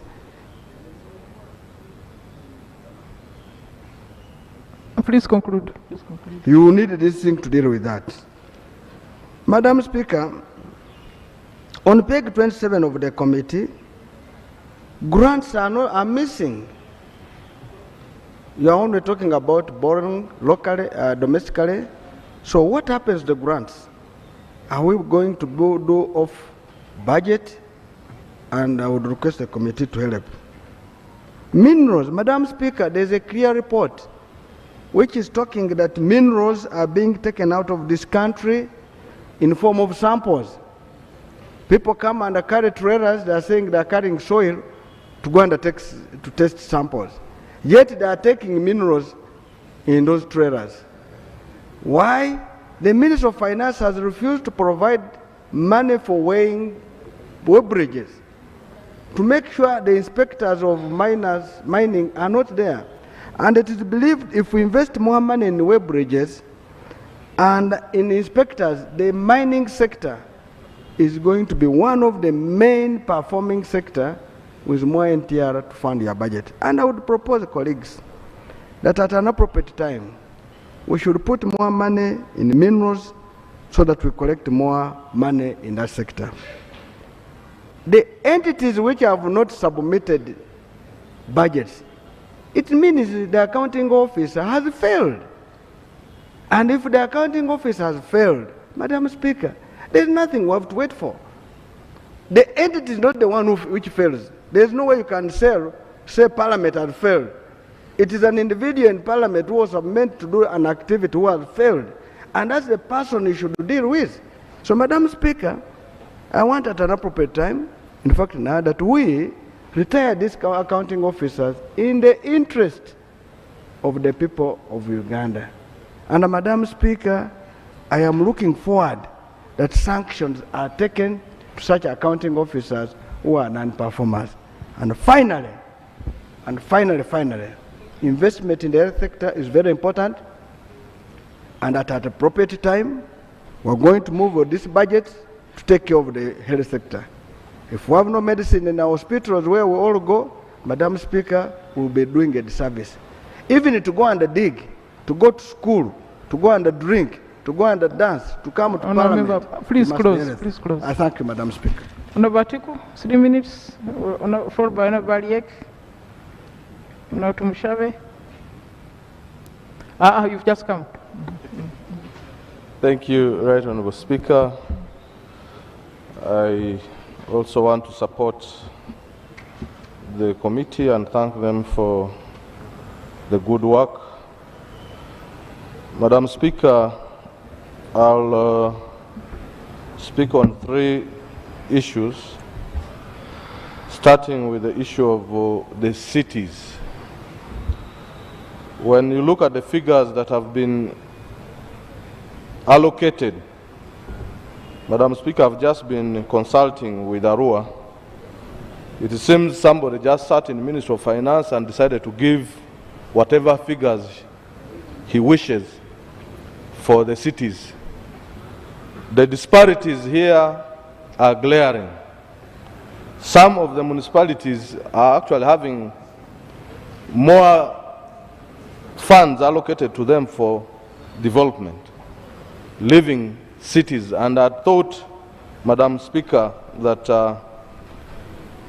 the intention of this Parliament, together with government, to create these regional cities was to take services closer to the people.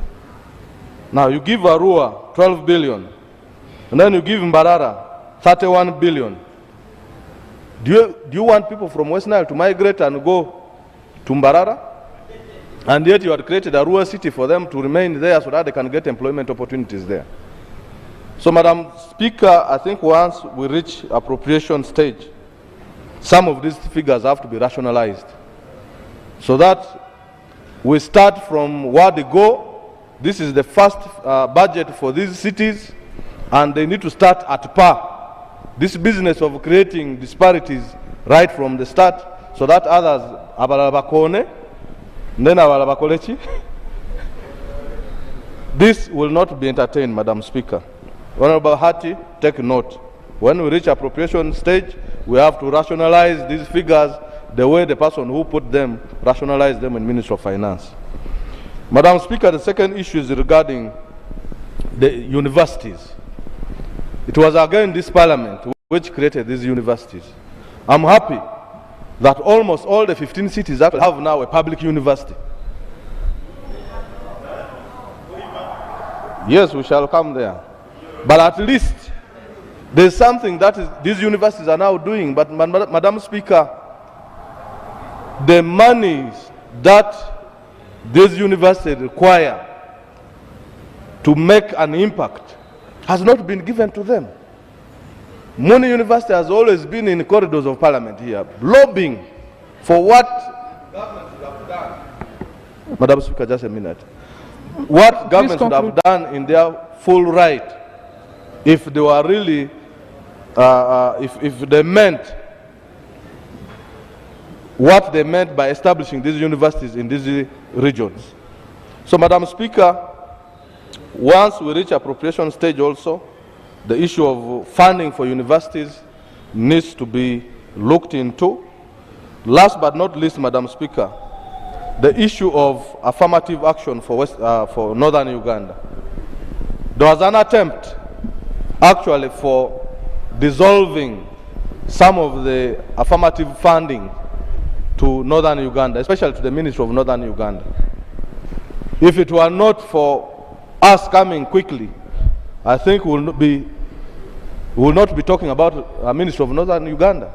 And yet we very well know that Ministry of Northern Uganda was established in the office of the Prime Minister to bring the people of those regions that suffered under the LRA war at par with the rest of the country. But it has taken more than 20 years. We have never been at par. Please conclude. So, Madam Speaker, the issue of the 20 billion that has been removed from OPM must be returned. Okay. That money still has a purpose.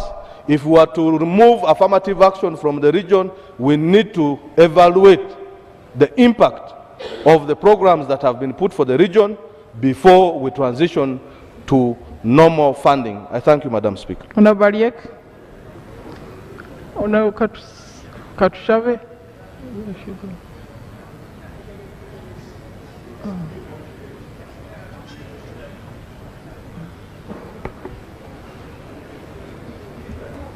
Three minutes, please.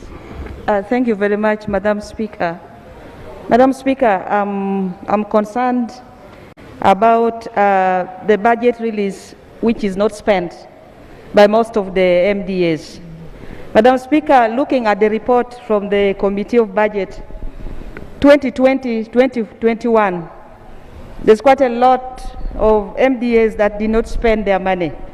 For example, NADS did not spend 64%, local governments 83%, UNRWA 10.4%, and many others like Ministry of Education and Sports 68%, then other sectors.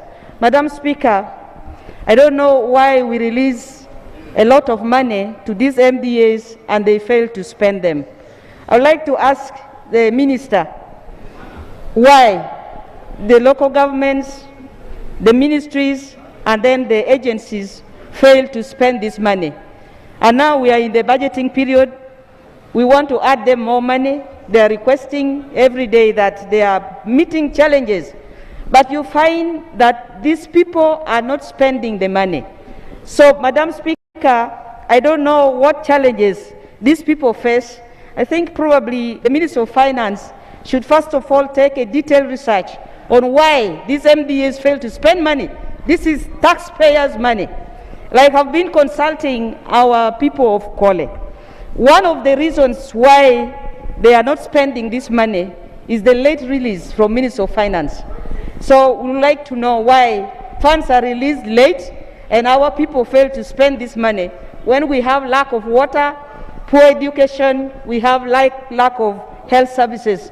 So, Madam Speaker, let the Minister really tell us the appropriate measures that they are going to take so that this money which is released is spent appropriately. Secondly, Madam Speaker, I'm seeing other areas like Uganda AIDS Commission being given very little appropriation, Madam Speaker. We know HIV/AIDS is still existing. Corona should not take us off from the prevalence of HIV/AIDS. We have young people who are really suffering with HIV/AIDS and people are still dying of HIV/AIDS. Madam Speaker, more money should be allocated to Uganda AIDS Commission. Last time we passed regulations of HIV/AIDS Trust Fund by this Parliament. Madam Speaker, up to now, I would like to bring to the attention of this House that no money has been allocated to the HIV/AIDS Trust Fund. That should really cater for the commodities of HIV/AIDS.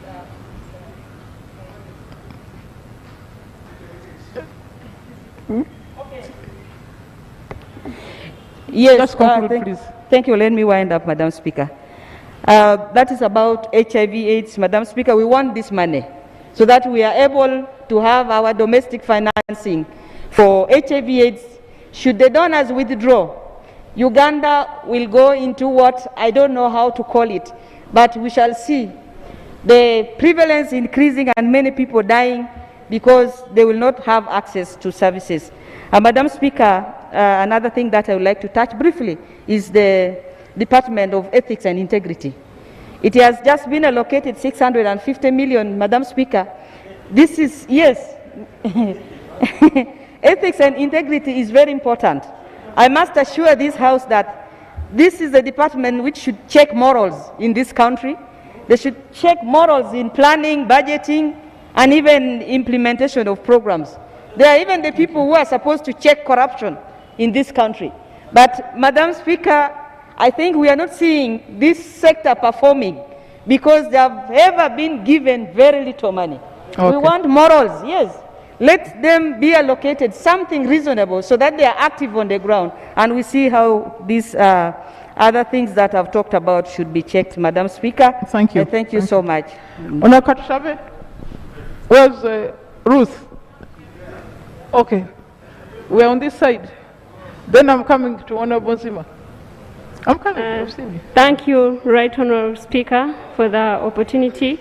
I want to thank the Budget Committee for the good job. Right Honorable Speaker, I want to thank them for considering the rural water. However, the allocation is still minimal, especially for rehabilitation of broken boreholes and drilling of water sources. I want also to thank them for allocation of funds for national water for the newly created, for the town councils. Right Honorable Speaker, I want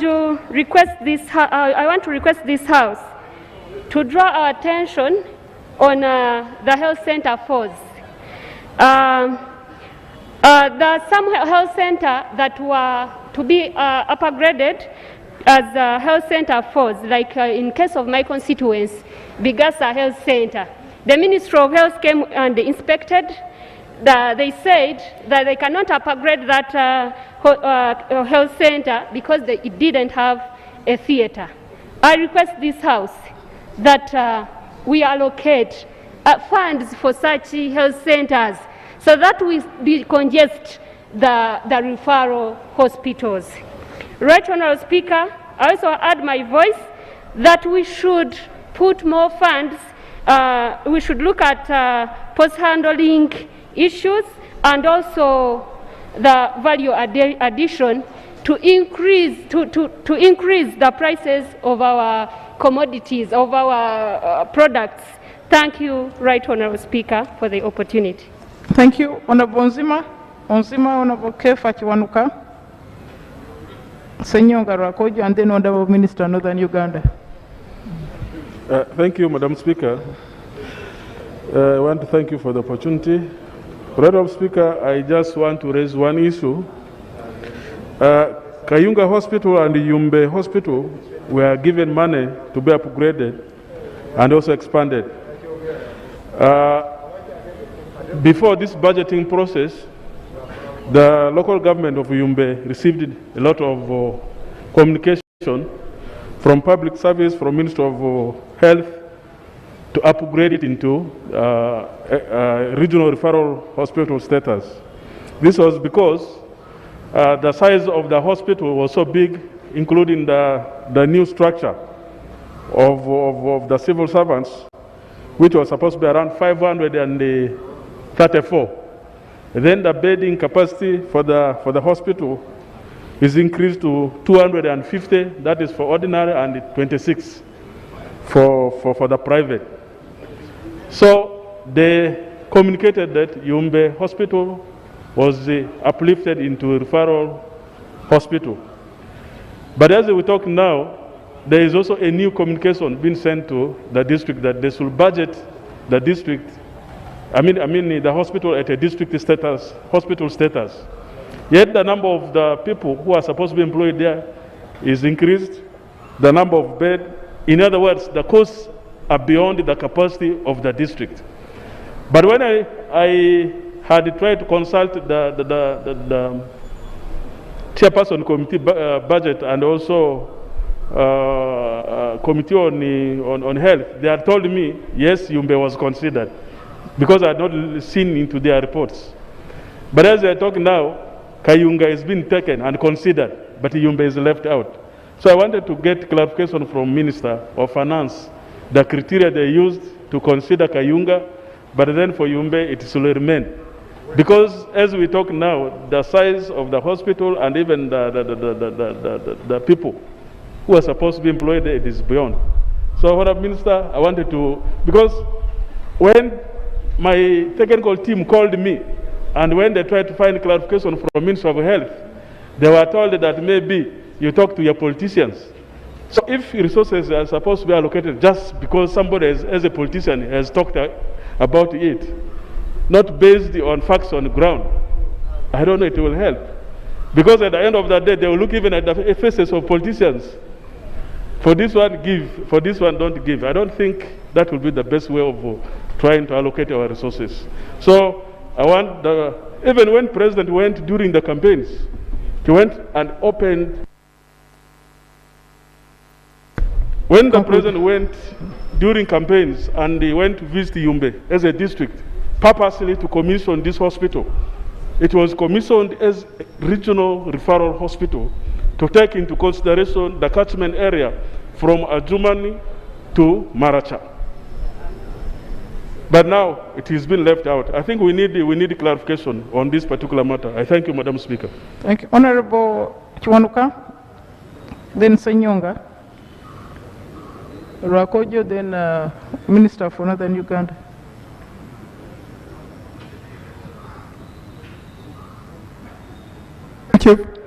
Thank you very much, Madam Speaker, for this opportunity. I have two things at the back of my mind. The first one is that